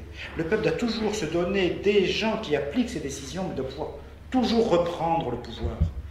Il dit que, de la même manière, la monnaie ne représente pas l'économie. On oublie toujours que Rousseau a écrit un traité d'économie politique, et dans lequel il fait le lien entre non-représentation par un parlement quel qu'il soit, parce qu'il voit ce qui se passe en Angleterre, il voit bien que ça ne représente pas le peuple. On est bien placé aujourd'hui pour savoir qu'il y a un décalage entre la représentation institutionnelle et la volonté des peuples, et que ça fait exploser l'idée même de démocratie. Parce que les gens ne voient pas d'autres possibilités démocratiques que de transférer le pouvoir pour quelques années à un homme, quelques années à des représentants. Il dit le peuple ne se représente pas. Et il dit voilà, il y a un seul contrat possible pour le peuple, dit Rousseau, c'est que le peuple arrive à contracter avec lui-même et à donner la responsabilité à certains hommes d'appliquer ces décisions, comme en Grèce antique. Voilà. Et Marx n'arrive pas à penser ça parce que ce n'est pas à l'ordre du jour du tout. Donc Marx, il voit bien le problème, parce que Marx, quand il dit que le socialisme pourra apparaître en France, en Angleterre ou aux États-Unis, mais certainement pas en Russie ou en Chine, c'est ça ce qu'écrit Marx. Il pense à quoi? Il dit que sans tradition démocratique, le peuple ne pourra pas lui-même développer le socialisme, et que le socialisme a besoin d'un peuple qui développe le processus communiste. Alors que, comme il dit, en France, en Angleterre, aux États-Unis, il y a des idées démocratiques, des gens qui savent lire et écrire, donc voilà, pour lui c'est ça. Parce qu'il fait l'unité, Marx, entre processus communiste et initiative démocratique du peuple. Et puis il voit bien que ça n'existe pas autour de lui, que ça ne peut pas... Et Lénine dira pareil. Hein. Il y a un Lénine que je trouve extraordinaire, c'est celui qui, après la Révolution de 17, dit « En Russie, le plus facile, c'était de commencer, parce qu'il n'y avait pas de structure politique stable, etc., après la Révolution de 1905, mais le plus dur, ce sera de continuer. » Il dit « En France, en Angleterre ou en Amérique, il sera tellement plus facile de continuer. Mais pourront-ils commencer ?» Ce Lénine-là, il a compris tout ce qui allait arriver au XXe siècle. C'est que là où la révolution était possible, ça a donné lieu à du totalitarisme, et là où il y a le potentiel démocratique déjà construit, on n'arrive pas à sortir du capitalisme. Lénine a compris finement les contradictions de l'époque, je trouve. Eh bien, Rousseau, c'est le problème qu'il pose dans le contrat social. Comment commencer ? Eh bien, je pense que cette pensée-là, d'un peuple capable de discuter avec lui-même sans déléguer le pouvoir, c'est l'avenir de la politique. Et ça marche, ça peut très bien marcher. Il y a des choses qui naissent un peu partout. Hein, quand on voit les mouvements des indignés et tout ça, c'était pas parti politique, donc ça a réussi à faire sortir des idées dont on verra les résultats. En Islande, à partir du moment où il y a la crise, etc., ils suppriment le gouvernement, ça marche beaucoup mieux. Il y a des idées, il y a 3 pays qui marchent sans gouvernement aujourd'hui. Hein, bon. Il y a même des pays où on a rétabli le tirage au sort. Hein, et il y a la Suisse. La Suisse, on voit le coffre-fort et tout ça. Seulement en Suisse, hein, vous faites 50 000 signatures, comme ça s'est passé il y a quelques mois, et vous devez supprimer les parachutes dorés et la hiérarchie des salaires de plus de 1 à 7, ou un truc comme ça. Le gouvernement dit non, il faut voter contre, les citoyens votent pour, et le gouvernement est en train de le mettre en pratique. Hein. Alors, ça veut dire qu'ils ont fait passer un ensemble de lois comme ça par initiative populaire, et pourquoi ils font ça ? Et on se dit, mais oui, mais à ce moment-là, il y a une Front National, les idées racistes, la peine de mort et tout ça. Mais non. En Suisse, chaque fois, ça commence comme pour Maastricht, comme pour le traité de Lisbonne. Au début, les sondages donnent 30% pour, 30% contre. Seulement, comme tout le monde sait qu'il va voter, tout le monde s'informe. Tous les journaux suisses, il y a 2 pages contradictoires tous les jours. Et du coup, les citoyens, ils discutent, ils font des réunions de quartier, des machins, etc. Et à la fin, on voit les pourcentages sortir. Et du coup, évidemment, on n'est pas la Suisse, et puis la Suisse, bon, il y a des travers que tout le monde connaît, etc. Mais ça, c'est possible même avec 5 milliards d'habitants. Hein. Ils votent sur Internet. De toute façon, maintenant, on a un nom de code. Hein. Je ne vois pas pourquoi on pourrait commander sur Amazon et qu'on ne pourrait pas voter. Hein. C'est l'autogestion de la décision par rapport à des propositions. Que ce soit toujours le peuple qui, quand il le veut, tranche. Et qu'on ne donne à personne d'autre. Moi, je trouve qu'il faut penser comme ça. Et ils ont des partis politiques en Suisse, les partis ont leurs responsabilités, mais on ne leur délègue pas le pouvoir. Ils sont là pour animer ce débat d'idées, faire grandir des idées, distribuer des tracts. Ça milite incroyable. Au Québec, les réunions de cuisine, moi j'y suis allé, c'est incroyable. Hein. Chaque femme dans sa cuisine invite tout l'immeuble, et puis chacune va inviter sa famille, etc. Il y a des idées comme ça qui se propagent. Nous, notre tradition, c'est les partis, la démocratie, etc. Mais c'est beaucoup la délégation de pouvoir à un homme ou à un parti, et puis basta. Après, on ne décide plus rien. On ne décide plus rien. Il faut bien voir, hein, c'est une faillite démocratique. Lisbonne, le peuple vote contre. Bon, ben, les 2 candidats ensuite, hein, socialistes et UMP, s'étaient engagés devant les électeurs à ne plus consulter le peuple, à le faire avaliser sans le peuple. Pourquoi ? Parce qu'ils ont risqué de dire non une 2e fois. Il y a un vrai problème de la pensée politique dans le rapport aux institutions aujourd'hui. Et je pense vraiment que tout ce qu'on délègue aux institutions ou à des gens qui occupent des places, ça tue l'idée révolutionnaire. Moi, j'en viens là, vraiment. Et Marx, justement, il y a entre libertaire et Marx. Libertaire, bon, de toute façon, c'est une pensée très, très bulleuse, très sympathique, bon, c'est comme ça. Puis ils ne sont pas si libertaires que ça, quand on lit Proudhon, mais bon. Mais je pense que dans la tradition de la référence à Marx, il y a l'oubli du fil conducteur du peuple. Quand il dit ce sont les hommes qui font l'histoire. Quand on dit une société communiste n'existe pas, Marx il dit non, mais c'est ni un idéal ni une société, c'est un mouvement perpétuel hein, qui transforme le réel. Et nous on est là, l'identité de ceci, on va perdre notre identité, c'est ça, l'identité ça se transforme perpétuellement. Et c'est dans Marx ça. Et ce Marx-là, pour des raisons extérieures, internationales, n'a pas été imprimé, n'a pas été commenté, on enseignait le contraire pendant des décennies, hein, après 1920. Et c'est le Marx propulsif, c'est le Marx qui peut vraiment soulever des montagnes. Et je pense qu'entre les libertaires et Marx, il y a quelque chose qui permet de penser le marxisme sans le stalinisme et les libertaires sans le n'importe quoi parfois. Hein. Je trouve très sympa, les libertaires. Enfin, pas loin. Bon, pour construire quelque chose un peu dur, mais il y a Rousseau, pas Rousseau tel que c'est écrit, mais la ligne, le fil conducteur. Je crois qu'il y a un grand problème. Et Diderot, quand il dit « hâtons-nous de rendre populaire la philosophie », au XVIIIe siècle, il voit bien, il n'y a pas de parti. Il y a un état purement... il y a un état purement... il n'y a pas encore de club au XVIIIe siècle. Oui. Il y a les salons où on discute. Oui, mais on n'est pas organisé autour d'une idée. Ils discutent tous, ils ne sont pas d'accord, c'est très sympa. Mais bon, il n'y a pas de parti. Il y a un pouvoir totalement despotique. Peine de mort, torture, 50 000 par an. Enfin bon. Et ils essayent de penser la démocratie, c'est merveilleux. Et il faut chercher dans ces périodes-là de quoi réfléchir, pas prendre comme ça, mais réfléchir. Et on trouve ça chez Rousseau, chez Diderot un peu, surtout chez Rousseau. On a intérêt qu'en plus à vraiment être ouvert et réfléchir là-dessus, parce que ça peut très mal tourner tout ça. Quand on voit les choix politiques, etc., qui sont faits, qui s'opèrent et tout ça, c'est... Et la Suisse est on ignore souvent, je parle de la Suisse parce que c'est le seul pays qui applique ça. Dans des conditions de banque et tout ça. C'est le seul pays jusqu'à présent où la construction politique est faite à partir des communes. C'est à partir des communes qu'on construit tout. Moi je demande à mes étudiants, quand on fait des conférences de philosophie politique, je leur dis, bon, citez-moi une personnalité politique suisse. Alors allez-y, citez-moi une personnalité. Qui dirige la Confédération? Alors, personne. Je dis, ça ne sert à rien, ça changera dans 6 mois. Parce que moi, une fois, j'avais été reçu pour des raisons, justement, j'étais chez Fitterman, par le maire de Genève. Il se présente, salut camarade. Le maire de Genève, il dit, ben oui, je suis communiste. Parti du travail suisse. Je dis, bon. C'est impossible. Il dit, mais si, pendant 6 mois. Et ça change quoi? Rien. On n'a pas de pouvoir. Exactement, ouais. C'est à tour de rôle. Ils avaient 5%, ils avaient un 12e du temps. Voilà. C'est incroyable ça, hein. Mais de toute façon on n'a pas de pouvoir. Simplement on préside, on coordonne, etc. Et quand les gens ne sont pas d'accord, ils nous font un référendum, ils font tout tomber. Ah ben je trouve que c'est pas mal ça.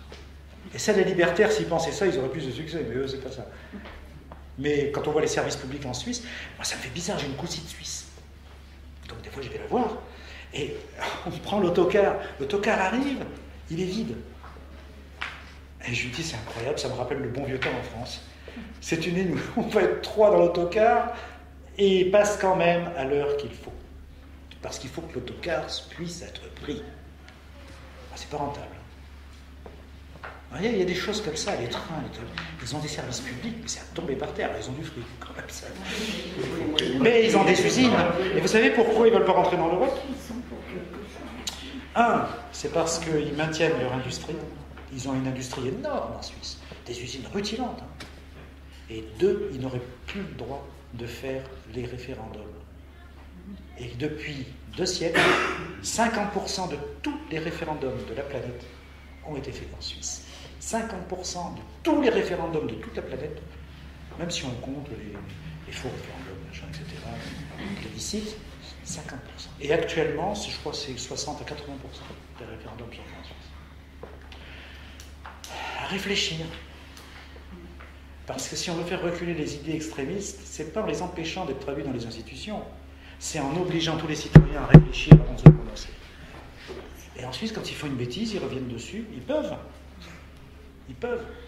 Mais en même temps, les référendums, c'est pas la panacée, parce que là, on le sait, par exemple, s'il n'y avait pas de loi Badinter, etc., si on a fait un référendum concernant la peine capitale, peut-être la majorité des Français auraient voté contre la punition. Oui, mais je vais dire, si on l'avait imposé par référendum pour ou contre, on n'aurait pas actuellement une légère majorité de Français qui est pour rétablissement. C'est qu'il n'y a pas eu de débat. Si on avait eu 2 ou 3 mois de débat et un référendum, moi je vous fiche mon billet que les Français auraient voté contre la peine de mort. Seulement, comme il n'y a pas de débat, toutes les idées, n'importe lesquelles, peuvent proliférer. Et quand il y a un débat, on l'avait mis pour Lisbonne. On peut être à 80% contre 20% et finir à 53%. Je vais vous dire, il y a un truc énorme. Je vais voir ma cousine en Suisse. Excusez-moi, je vous parle de ma cousine. Moi, je suis prof un peu depuis un peu longtemps. Et je lui dis, alors, la prochaine votation, c'est sur quoi? Ça m'amuse chaque fois. Ils sont toujours en train de préparer une votation. Comme quoi, ils votent, eux, beaucoup plus que nous, ils s'en lassent pas. Et elle me dit, on est en train de préparer un référendum. Alors, il y avait 4 questions, à chaque fois, c'est sur plusieurs questions. Sur la question, doit-on à l'école, au niveau de la Confédération, noter les élèves de 0 à 20 ou de 0 à 6? Et moi, c'était un référendum là-dessus. Et alors, il me dit, mais pourquoi? Toi, t'es enseignant quand même, tu sais que c'est important. Et je me mets à réfléchir, je me dis, j'ai eu honte. Elle me dit, mais tu te rends pas compte, Jean-Paul, quand c'est de 0 à 20, chaque élève, il travaille pour être devant son copain. Il y en a qui a 14, il y en a qui a 13,5. Si c'est de 0 à 6, ça veut dire parfait, ou pratiquement personne. 5, c'est très très bien. 4, c'est bon, ça va. 3, ça commence à pas aller du tout. Chacun se bagarre avec lui-même. Donc on fait des études pour soi, et pas pour être bien classé. Et ils ont voté, et donc au début tout le monde disait on n'en a rien à faire. Il y a eu plus de 50% de votants, tellement il y a eu le débat passionné. Et ils ont voté pour le 0 à 6. Et moi je dis que si pour une question aussi technique au niveau de la pédagogie, de la psychologie de l'enfant, il y a un peuple qui arrive à discuter, à se passionner là-dessus et à voter dans ce sens-là, je me dis que sur la peine de mort en France, eh bien, voilà. Parce que je ne vois pas pourquoi le fait de supprimer, un an après, les sondages montraient que les Français étaient majoritairement contre la peine de mort. Ce n'est pas le fait de l'avoir imposée qui a changé l'idée, c'est parce que ça a fait beaucoup discuter après. La décision de Badinter, et Laxis et tout ça. Et les gens ont tellement discuté que les arguments ont fait que la majorité était contre la peine de mort. Moi, je pense que les peuples ont le droit de se tromper, de toute façon. Si les Français avaient voté pour le maintien de la peine de mort, la France aurait gardé la peine de mort pendant un certain temps. Mais les Français auraient eu le moyen de revenir eux-mêmes dessus. Alors qu'actuellement, l'idée qu'il faut rétablir la peine de mort est en train de devenir majoritaire. Parce qu'il n'y a plus de débat dessus. Il n'y a plus de débat. J'ai jamais vu un débat sur la peine de mort. Jamais. À l'Assemblée, grâce à Badinter. Il faut bien voir. J'ai discuté avec Badinter là-dessus. Il a exigé que ce soit dès septembre 80. Parce qu'il avait dit à Mitterrand, voilà, je rentre dans le gouvernement à une condition. C'est que dès septembre, ça passe. Mitterrand dit, mais pourquoi il y aura des urgences? Il dit, ben oui, mais dès octobre, novembre, décembre, il y aura déjà des mouvements. La droite se sera ressaisie, etc. Et vous n'oserez plus jamais, monsieur Mitterrand, imposer ça par l'Assemblée. Voilà. Et il y aurait eu des manifestations de droite. Donc on le fait tout de suite ou jamais. Et Mitterrand a dit, ok. Et il a supprimé 3 choses, d'ailleurs. Peine de mort, pénalisation de l'homosexualité, et interdiction pour des visites en prison de toucher qui le père, qui la fille, qui le frère, etc. Avant, il y avait les grilles avec les policiers, vous savez, dans les vieux films, là. Il a supprimé les 3 choses, Et les 3 choses auraient fait scandale ensuite. Et on aurait vu les défilés, voilà, la sexualité, etc. Toujours, Mais c'est passé en force. Et moi, je pense que c'est bien. Je m'en félicite. Mais je suis contre. Parce qu'on ne peut pas ensuite dire... Parce que c'est l'argument ensuite pour tout avec la droite. Oui, mais vous avez passé ça, une chose aussi importante. Mais il avait fait son programme là-dessus, je veux dire. Bien sûr. On a voté pour lui parce que... Mais bien sûr, on a voté pour lui là-dessus. Je sais bien. Donc je suis pour, évidemment. Je trouve que ça a été courageux. C'est pourquoi j'ai rappelé cet épisode, c'est que Badinter, il a imposé ça. 3 mois après, ça ne passait plus à l'Assemblée. Ça ne passait plus, on l'aurait supprimé, comme certains trucs. Choc, on verra l'année prochaine. Donc ça a été un coup de force. Badinter, ayant cette idée que l'abolition de la peine de mort, ça permettrait aux Français d'être contre. Et il avait raison, parce qu'ils ont bien vu qu'il y avait moins d'assassinats ensuite, que les pays où il y a plus d'assassinats sur les peines de mort et tout ça. Donc, évidemment, je suis pour l'abolition de la peine de mort. Mais ce que je dis, c'est que... Oui, mais ce que je dis, c'est que si on avait eu une méthode où il est possible de faire des référendums sur ces questions, je pense qu'obliger les Français à raisonner là-dessus, faire un grand débat, dans l'atmosphère de l'époque en plus, avec des forces révolutionnaires qui étaient plus fortes, des forces émancipatives qui étaient moins timides, les forces émancipatrices maintenant, eh bien je pense qu'après 2-3 mois de débat, par référendum, ça aurait été aboli quand même, je pense. Et Badinter serait monté au créneau et tout. Le référendum, c'est toujours, c'est-à-dire en fait influencé par le contexte. Imaginons un autre exemple, si maintenant, à l'occasion du municipal, on décide un référendum concernant les étrangers. Vous allez voir le résultat. C'est-à-dire en fait qu'ils vont être influencés par ce contexte-là dans les municipales. Oui, mais il ne faut pas oublier une chose. c'est que C'est pour la nous, différence tout... entre démocratisme et démocratie. Bien sûr, mais nous, tout référendum devient un plébiscite pour ou contre le président de la République et le parti au pouvoir. Voilà. Si vous supprimez cet enjeu-là, comme c'est le cas en Suisse, tout le monde s'en moque, il ne reste plus qu'un peuple qui se dit « qu'est-ce que je fais de mes lois ?» Et c'est plus le vote sanction. Nous, chez nous, ce qui nous tue, c'est le vote sanction. Les municipales, ce que essaye de faire la droite, c'est de dire, quelle que soit la qualité de votre maire, de toute façon, il faut sanctionner le président de la République. Voilà. Et on se moque totalement des enjeux locaux, pour le droit, je veux dire. Et pas partout d'ailleurs, parce que Juppé à Bordeaux, lui, il dit, on me donne 90% des voix de satisfaction, moi je me moque complètement, surtout pas de vote sanction, parce qu'il veut les voix, y compris socialistes. L'essentiel de l'électorat de gauche vote pour Juppé là aussi, hein. C'est un bon maire. Les gens disent au municipal, alors on va voter pour Juppé. Et on se moque de savoir si c'est l'UMP ou non, vous voyez. Donc les UMP partout disent, il faut... Mais certains responsables de gauche font pareil, en disant, ici, il n'y a que la municipalité qui compte, et puis ailleurs, il faut sanctionner le maire, même s'il est bon, parce qu'il faut quand même montrer que la gauche est meilleure, quoi. Je veux dire, on est prisonnier par cette idée que le pouvoir appartient à ceux qu'on a mis au pouvoir.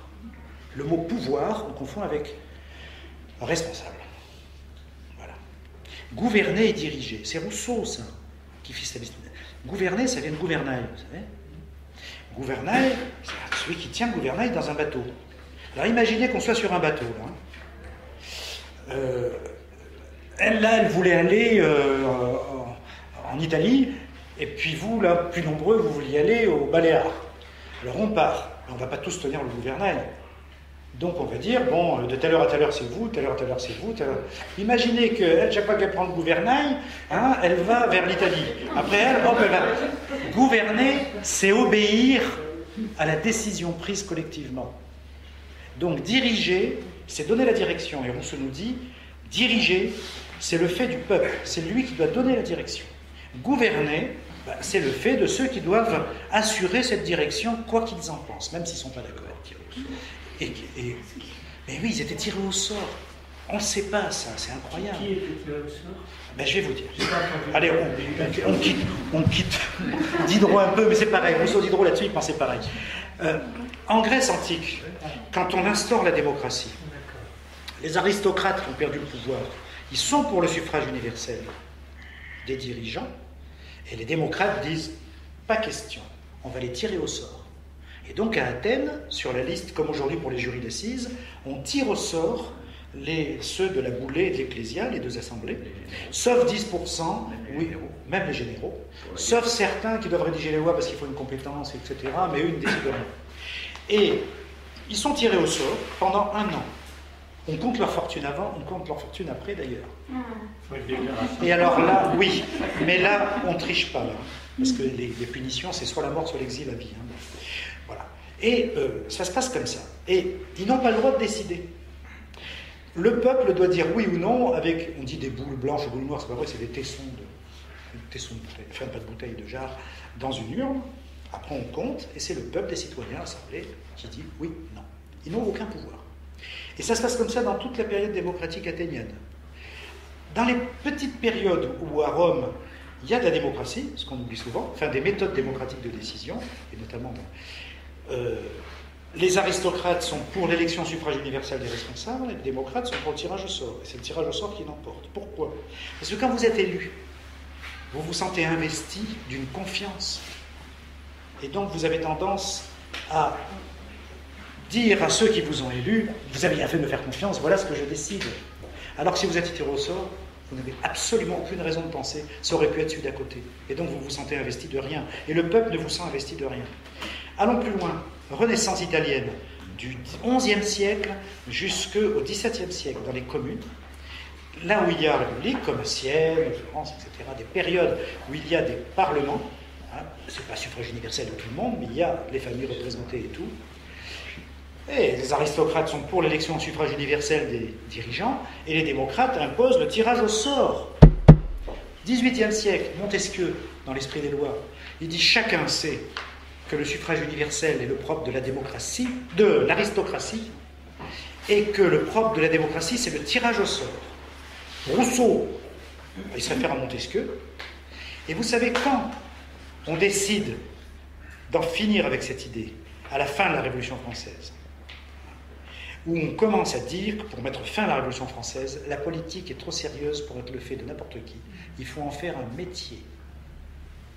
Et depuis, on considère que la politique est un métier, comme le berger qui promène son troupeau est un métier, pour les mêmes raisons.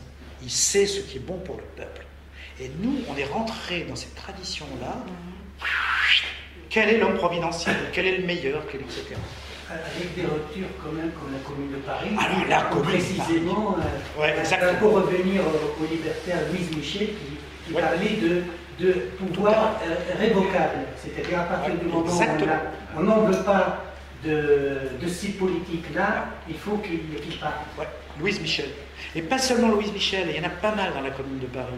Marx est très peu connu dans la Commune de Paris, mais ça, il l'a beaucoup admiré. Et les femmes votaient à la Commune de Paris. Les femmes, on dit, c'est depuis 1946 seulement que les femmes ont le droit de vote en France. Non, Commune de Paris. Tout le monde vote, hein. Hommes et femmes. Ça, c'est... Et oui, non, mais ça, c'est une idée qui est... Je vais vous dire. Et c'est mieux que le référendum, la révocabilité. Ah, mais c'est pareil. Ils sont, mais dans tous les cas, ils sont révocables. C'est pas le même problème. C'est pas exactement le même problème. Mais dans la démocratie à Athènes, dans les Républiques italiennes, si quelqu'un, un gouvernant, n'applique pas les décisions collectives, il est révoqué immédiatement. Et à Athènes, d'ailleurs, on va très très loin. Hein. C'est parfois la mort et toujours l'exil définitif, ou le bannissement. Et notamment, il doit travailler jusqu'à la fin de ses jours en donnant tout ce qu'il gagne à l'État. Ah, on rigole pas avec les triches contre les voix. Mais on fait pareil avec les citoyens qui veulent révoquer un responsable, un membre de l'Ecclésia ou de la Boulée sur des allégations mensongères. C'est le citoyen qui est puni à travailler comme esclave public jusqu'à la fin de ses jours. On rigole pas. Ça se publie qu'à Athènes, c'est les plus maltraités de tout le monde grec. Non mais, bon, je parle plus des esclaves, hein, mais on a quand même une conscience esclave. Parce que le socialisme est apparu dans des conditions telles que, je ne crois pas que ça puisse être autrement. On n'a pas à regretter ou dire quoi que ce soit. Il fallait un État fort pour empêcher les armées blanches, les étrangers de casser tout, les anciens bourgeois de massacrer tout le monde après, etc. Il aurait fallu être fou en 1917 pour ne pas essayer d'avoir de quoi se défendre. Il fallait être fou, enfin, c'était aller au massacre. Bon, et on ne voulait pas recommencer la Commune de Paris, parce qu'ils ont été un petit peu naïfs, la Commune de Paris. On ne touche pas aux banques, on n'enferme pas toute la ville derrière nous, etc. Ils n'oseront jamais attaquer par là, enfin bon. Voilà, bon. Donc ça, c'est ce que Marx voit bien aussi, hein. Cette sorte de générosité du peuple de Paris qui se dit, comme on est majoritaire, comme tout le monde vote et tout, embrassons-nous Flolville un peu. Hein. Après on se fait massacrer. Donc on a pris l'habitude de voir la révolution réussie à travers un État fort. C'est pas stalinisme et tout ça, je pense qu'il y a quelque chose de plus profond derrière le stalinisme, parce que c'était pas possible autrement. C'était pas possible autrement, je pense. Quand on voit le Chili après, tout ça, démocratie, le Chili. Ils gagnent, et puis il y a les étrangers qui jouent leur rôle aussi, des armes, un bateau, on tue tout le monde. Enfin, tout le monde, tous ceux qui gênent. Et donc, on a pris l'habitude de penser la politique à travers un État, non pas seulement organisateur, mais dominateur, parce qu'historiquement, il n'y avait pas d'autre possibilité. Et ça a un peu gangréné le rapport de ceux qui se réclamaient de Marx à la réflexion juridique et institutionnelle. Moi, je sais que quand je suis devenu finiste, on me disait que le droit, c'était de la foutaise. N'oublions pas l'idée de droit universel de l'ONU. Il y a un paradoxe. J'ai voulu l'écrire il y a quelques années, puis on ne va pas laisser. Dans l'humanité. Parce qu'il faut connaître son histoire. La Déclaration universelle des droits de l'homme de l'ONU, vous savez d'où elle vient? Du préambule de la Constitution française issue de la Résistance. Qui l'a écrite? Communiste. Ce sont, pour l'essentiel, les communistes qui ont écrit l'actuel préambule. L'ONU trouve ça tellement bien qu'ils en font une déclaration universelle des droits de l'homme. Qui refuse à l'ONU? L'Union soviétique, en disant non. Droit international, mais pas droit universel. Et dans l'humanité, j'ai la page chez moi. On reproduit tout le discours du représentant de l'Union soviétique, sans commentaire, en disant, effectivement, s'il y a un droit international, chaque nation fait ce qu'elle veut chez elle. C'était ça l'argument des Russes. des soviétiques. Alors que droit universel, ça voudrait dire qu'on peut dire que les droits de l'homme ne sont pas respectés en Union soviétique. Ingérence. C'était ça l'argument. Et le Parti communiste français a reproduit intégralement en disant que c'était la position révolutionnaire. Je ne me souviens plus, mais j'ai ce discours chez moi. Donc j'ai essayé de retracer en tant que philosophe cette histoire. J'ai voulu savoir qui avait voté quoi à ce moment-là. Les seuls qui ont voté contre, ce sont... Voilà. Et pourquoi? C'est pas qu'on était méchants staliniens contre la liberté, c'est pas ça. C'est parce que toute référence à Marx et au mouvement révolutionnaire se référait aux seules révolutions réussies. On ne va pas quand même se réclamer de la Commune de Paris en disant « faisons-nous massacrer une deuxième fois, on aura notre monument au Père-Lachaise ». Enfin, on n'a pas le droit de jouer avec le sang du peuple quand même. Donc, la révolution qui est réussie et qui a battu le nazisme en plus, oui, hein, c'est avec un État qui n'est pas trop faible. Et du coup, on a toujours... Et moi, je me souviens très bien, parce que ça date de mon adhésion particulièrement. J'ai commencé par lutter pour un programme commun de gouvernement. Et alors, c'était quoi? Moi, j'appelle ça la dictature des prolétariats aux couleurs de la France. Parce que c'était, non, on ne veut pas un parti unique, non, on ne veut pas un État, etc., mais on veut une alliance de partis et par la voie démocratique.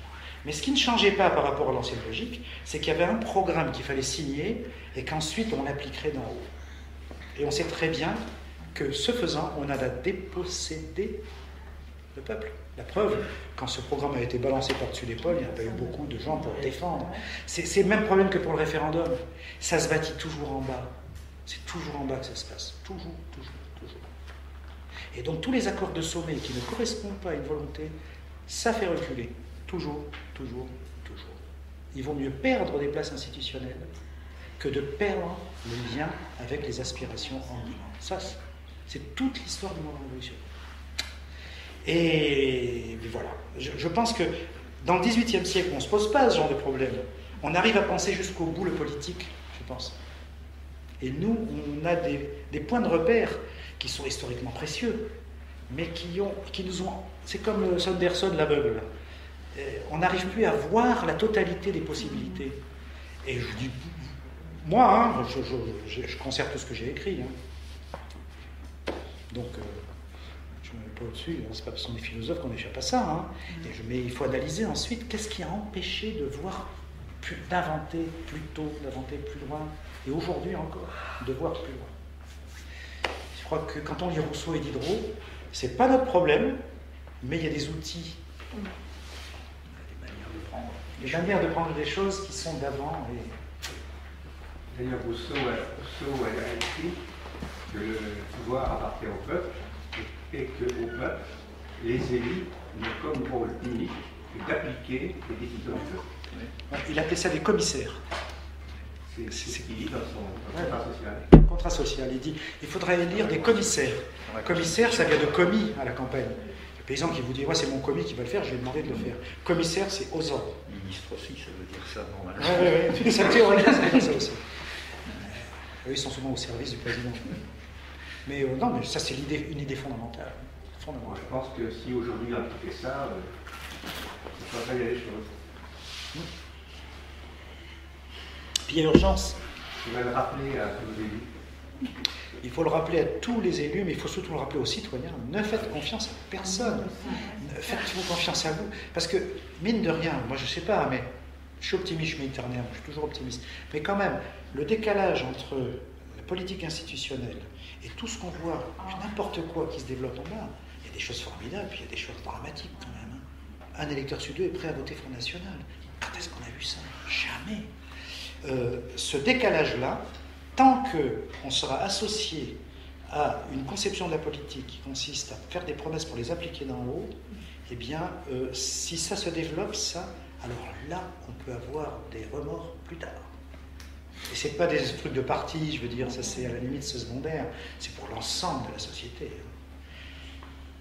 Moi, j'ai des enfants très jeunes, malgré mon âge, et je me dis, ils vont se raccrocher à quoi? Parce que moi, c'est peut-être utopiste ou mal ajusté, je savais pas à quoi me raccrocher quand j'avais leur âge. Même si c'était, non, mais je me suis tout de suite, les barricades, le programme commun, etc. Ah oui, il ne fallait pas faire ça et tout ça. D'accord, bon, d'accord. Enfin, je savais à quoi me raccrocher. Quand il y a un terreau révolutionnaire suffisamment cohérent et diversifié, Un jeune, adolescent, il veut tout changer, il sait quoi faire. Et là, je crois que c'est... Moi, c'est une leçon que je tire de ma vie, comme tout le monde. Mais de ces gens qui essayent de penser le politique en dehors des contraintes où nous nous trouvons, de par les obligations, de par les traditions, je crois qu'il faut penser plus haut que ce qu'on fait, je crois vraiment. Si on veut... Parce que vous voyez, il y a des petits mouvements qui ne sont pas structurés. Ils deviennent à la mode pendant 6 mois. Et pourquoi ils deviennent la mode? Parce qu'il y a une idée nouvelle. Donc, les gens cherchent tellement qu'ils peuvent y croire. Ça marche plus ou moins, etc. Mais ils sont en recherche de nouveautés. Il faut répondre à ça. Il faut répondre à ça. Et en plus, le pire, c'est que ça ne viendra pas de la jeunesse. Parce qu'ils n'ont pas des repères. Il faut que ça vienne de ceux qui ont des repères, mais qui restent jeunes dans leur tête. Oui, il y en aura de moins en moins. Des moins jeunes. Ouais, il y en aura de moins en moins. Ça, c'est forcément ça. C'est pas les jeunes qui l'ont. Ah, c'est sûr. Oui, non, mais bien sûr, ça passera forcément par eux. Mais il y a des mouvements, il suffit de 3 fois rien. Mais c'est eux qui sont en mouvement. C'est eux qui feront ça. Mais, vous savez bien, ils veulent tout faire, mais ils cherchent des repères dans ce qui existe. Vous voyez ? En Amérique latine, ils n'ont pas ce genre de problème maintenant. Parce qu'ils, vous vous rendez compte, on les appelle des totalitaires. Ils sont élus, ils tiennent leurs promesses, et ils sont réélus. Ça devient totalitaire, être réélu 3 fois. C'est truqué, c'est pas possible. Vous voyez ? On nous fait le truc du... En Amérique latine, ils sont réélus 3 fois, et... Mais alors, il n'y a pas d'alternance, là ? Ben, si les gens sont contents, zut. Non, mais il y a un moment où l'alternance, c'est le signe que tout le monde a menti. Hein. Ben oui, forcément. Sinon, on ne peut pas sanctionner tous ceux qui nous ont dit des trucs. Hein. Donc, il y a un grand coup de pied dans la fourmilière des idées à donner, mais ça devient un peu urgent. Hein. Quelles sont les principales différences entre la pensée de Diderot et de Rousseau? Sur quoi? Sur le Gaullès. Ah oui, leur différence, ils sont tous les, quand ils se rencontrent, ils sont très très proches, ils vivent tous les jours, ils sont ensemble, hein, avec leurs femmes et tout ça, avec leurs amis, ils mangent au Procope, près du boulevard Saint-Germain, là où maintenant c'est cher, mais à l'époque c'était rien du tout, et puis le restaurant de Paris, là, le Procope. Autour de la table, il y a des jours où il y a Rousseau, Diderot, David Hume, Condillac, Lamétrie, Buffon, Barthès, il y a tout ce qui compte à l'époque est là, autour de la même table. Et donc ils discutent. Mais Rousseau et Diderot, eux, ils sont toujours ensemble, ils travaillent ensemble. Et donc pendant longtemps, ils sont déistes tous les deux, donc ils ont... Et puis là où ça change, c'est que Rousseau, lui, il donne une priorité absolue aux idées politiques, pour la démocratie, etc. Et moins... alors, il a écrit un traité de chimie, il a écrit un traité d'économie politique, il a en botanique, hein, c'est le deuxième plus beau herbier de France, hein, avec celui de Malesherbes, etc. Donc, il connaît la physique et tout ça. Mais il va donner la priorité à la politique, pourquoi? Parce que c'est là-dessus qu'on le mord. Dès le discours sur l'inégalité, qui paraît en 1954, là, il commence à être pourchassé. Contrat social, la persécution... Comment on dit qu'il était parano? Pas du tout. Ses livres sont brûlés, il est mis à Paris et à Genève, hein, les deux. Hein, donc il est pourchassé par la police, il est obligé de se sauver, il change de canton en Suisse. Voltaire lance des accusations, il dit il a violé, il a empoisonné des gens, c'est un assassin, etc. Voltaire fait des faux, on les a dans les archives, donc c'est lui qui les a écrits. Et du coup, il est chassé même à coups de cailloux, on essaye de l'assassiner à coups de cailloux. Les curés font des prêches en disant, il paraît que Rousseau est sur l'île de Bienne, sur le lac de Bienne, hein, sur l'île Saint-Pierre, et donc on arrive, les cailloux pleuvent partout, il se sauve par derrière avec sa femme et ses gamins, enfin, c'était l'horreur, il change de nom, il revient, il va en Angleterre, Voltaire publie un texte en anglais, le dénonçant, disant que c'est un fou dangereux, assassin, et donc il est obligé de revenir en France, rue de la Patrie à Paris, sous un faux nom. C'était l'horreur. Et Diderot, là, voilà, il est pris entre plusieurs feux politiques, et lui, il bâtit son œuvre autour des sciences. Et la correspondance est très émouvante pour deux amis, comme les doigts de la main, quoi. Diderot, il y a un moment précis, je crois que c'est en 1762, où Rousseau lui dit voilà, je ne vis plus, j'ai plus de quoi manger, ma femme, il n'y a plus rien à se mettre, on me persécute et tout. Et Diderot lui envoie une lettre du genre j'espère que ça va s'arranger, quoi. Alors que Rousseau attendait un truc du genre j'arrive, quoi. J'arrive, je récolte de l'argent, on vient t'aider, on va te protéger, je vais lancer une campagne de soutien et tout ça. Alors qu'en Angleterre, plusieurs poètes et tout ça font cela. Ils publient des textes de Rousseau, ils prennent parti. David Hume est très sincère, pourtant c'est un bourgeois, David Hume, il admire Rousseau. Même Catherine II de Russie a une tendresse, mais elle ne le finance pas, quoi. Et à partir de là, Diderot essaye de rattraper Rousseau, mais Rousseau se méfie parce que tous ceux qui font semblant de vouloir renouer avec lui le font pour faire des déclarations ensuite, lui faisant dire des choses fausses. La calomnie passe par des gens qui veulent venir chez lui faire des cadeaux, etc. Et du coup, il se méfie de tout le monde. Alors, lui-même dit « je deviens fou, je ne peux plus faire confiance à personne, je ne sais plus à qui parler ». Il est dans un isolement, une persécution, 16 années de persécution, terrifiante. Et donc, il perd la tête, Rousseau. Mais il n'est pas fou, il continue à écrire, à expliquer. Et à la fin de sa vie, Diderot a essayé de renouer en disant, vous savez, pour vous dire, quand son père meurt, Diderot, il est obligé, en tant que fils aîné, d'aller à Langres régler la succession, où il laisse tout à son frère, etc. Et il va là-bas, et tant qu'il y est, lui curieux de tout, il veut passer dans une petite vallée où on sait qu'il y a les machines les plus perfectionnées pour fabriquer le tissu. Et comme on est dans la technique libère l'homme, etc., le progrès, il passe par là. Et il dit, je n'ai jamais vu autant de misère que là où il y a tout le progrès technique, Rousseau avait raison. Et du coup, ben oui, parce que c'est une exploitation renforcée, il voit bien. Diderot, non, il dit Rousseau avait raison. Et du coup, Diderot se met politiquement à faire des choses beaucoup plus économiquement, plus solides et tout. Et je pense, on dit, parce qu'on n'a pas la lettre, parce que Rousseau, comme il ne laisse nulle part, ceux qui lui écrivent, il ne part pas avec ses mallettes de courrier. Et il semblerait que Diderot ait essayé de renouer et que Rousseau n'ait pas voulu. Et voilà. Et tous les deux sont morts de façon aussi terrifiante. Moi, je ne vous ai pas dit comment il est mort, Diderot. On va se quitter sur une rigolade. Quand Diderot meurt, il est dans la misère et Catherine II envoie de l'argent pour qu'on le mette dans un appartement à Paris plus digne de sa grand-mère. Cette femme est très noble, très intellectuelle. Et donc, il meurt. Seulement, le problème, c'est que l'Église refuse de l'enterrer. Il est athée. Et il refuse de faire une messe. Et donc, Catherine II envoie un paquet d'argent, je ne me souviens plus du nom de son agent à Paris, quoi, la représentante de la Russie à Paris, pour acheter le curé de l'église Saint-Roch. Parce que c'est un curé particulièrement vénal.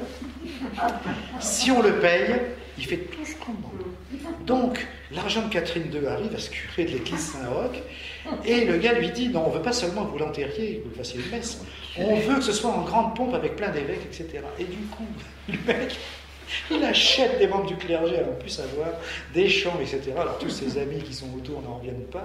Il a eu un enterrement extraordinaire, et il est enterré encore aujourd'hui dans l'église Saint-Roch. On avait déjà fait le coup avec Helvétius, l'autre matérialiste athée qui est enterré aussi à l'église Saint-Roch. Heureusement, il était vénal et Catherine II généreuse. Du coup, il est là-bas. Et la Révolution française ne savait pas. Donc, pendant la Révolution française, il pille pas mal de tombes. Et celle de Diderot, on ne sait même plus s'il reste un tibia ou quoi. Du coup, il n'est pas au Panthéon pour ça, parce qu'on a du mal à trouver un ossement, je crois qu'il y a un morceau. Donc, il a des statues énormes du deuxième centenaire. Le troisième, on en a parlé de Diderot l'année dernière. 6 mois, on m'a permis de lui rendre hommage au Panthéon. C'est rendu hommage, c'est vrai, hein, c'est très impressionnant. J'avais fait ça pour Rousseau, puis Diderot, j'ai eu fromage et dessert. Rousseau, ah ben il est au Panthéon. Et ils l'ont mis en face de Voltaire, son persécuteur. C'est très drôle. Descartes n'y est pas. Descartes, ça a été voté pendant la Révolution française, donc il a été panthéonisé, mais la débâcle de la Révolution française fait que comme les ossements de Descartes, il voulait lui rendre hommage, et puis il y a eu une émeute dans la rue en pleine révolution. Du coup, il se trouve à l'église Saint-Germain, et il se réfugie dans l'église avec le cercueil. Ils le mettent derrière la porte, il claque, etc. Et du coup, il reste le crâne qui est au Muséum d'histoire naturelle, et puis quelques tibias. Et ça a été revoté il y a 4-5 ans par les députés français et les sénateurs. Et ça n'a jamais été fait. Il n'est toujours pas au Panthéon. Alors il y a une statue et une plaque. Pour Diderot, il y a une énorme statue, etc. Dommage. Pour Descartes aussi, mais ils n'y sont pas. Il manque beaucoup de monde au Panthéon. Mais bon, c'est pas grave. Là, au lieu de Saint-Roch, il est en bonne compagnie. C'est drôle, hein? Il y a eu des tas d'évêques et tout ça à sa messe d'enterrement. Parce que le curé a été acheté. Hein? Les curés surtout. Il y a surtout des curés comme voisins dans l'église Saint-Roch, mais il y a Helvétius et Diderot. Je trouve ça marrant. Et il y est arrivé ce qu'il dit de Sanderson, c'est-à-dire que sur son lit de mort, on a essayé de le convertir. C'est drôle, hein? Et lui, ça a dû lui rappeler quelques souvenirs. Sous l'influence de sa femme? Non, je crois pas. Non. Antoinette était très pieuse, peut-être. Peut-être. Et c'est arrivé aussi à Darwin, hein, qui pourtant était chrétien. On a fait croire que sur son lit de mort, il avait abdiqué toute sa théorie de l'évolution. C'est sa femme, c'était une tigresse. Elle est la femme de Darwin. Elle est présidente de l'association anti-évolutionniste de Londres. C'est des intégristes religieux. Ah oui, quand Darwin fait ses découvertes, il écrit à son fils: voilà ce que je viens de découvrir. Ne le dis pas à maman, ça lui ferait de la peine. C'est drôle, la correspondance de Darwin était mourir de... Enfin bon. Donc très souvent on essaye de faire dire quelques paroles ultimes sur le lit de mort. C'est arrivé à Diderot. Il arrive exactement ce qui est arrivé à Sanderson. C'est quand même extraordinaire. Enfin voilà.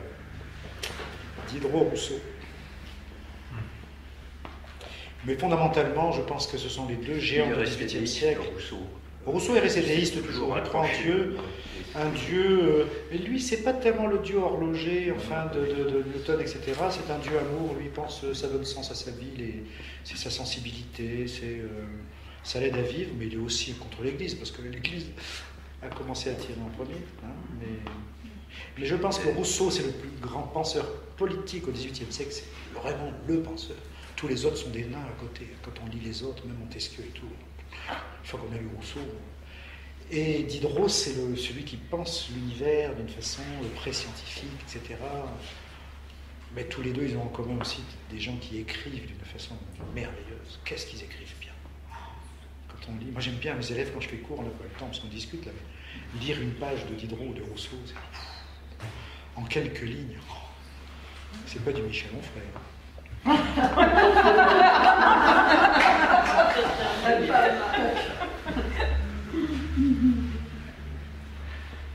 Bien, je crois que... Pour finir, vous voulez bien lire une page? Lire une page. Sur quoi? Vous savez mieux que nous sûrement. Vous voulez sur la religion, ou vous voulez sur l'évolution, ou vous voulez sur l'évolution? Attendez, j'ai trouvé ça quand même. Oh ben, je vais vous lire le... Je l'avais mis à l'écran. Sanderson, le fameux, en train de... Est-ce que j'ai mis ça? Ah, mais je vais vous lire ça, vous allez voir, c'est beau.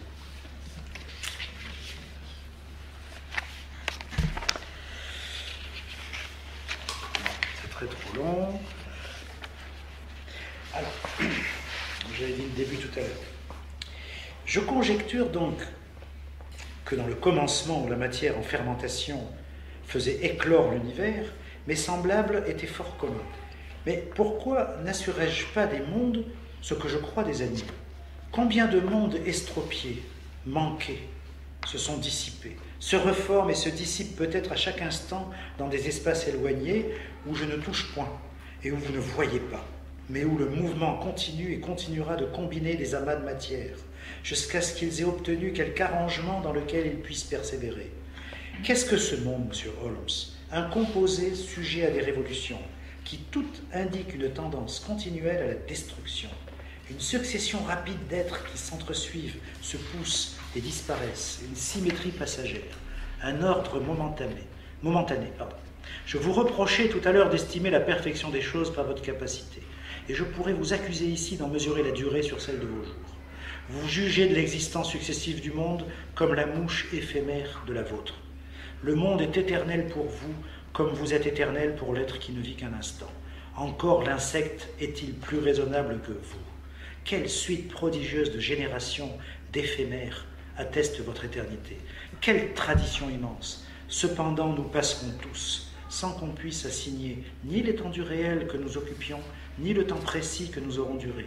Le temps, la matière et l'espace ne sont peut-être qu'un point.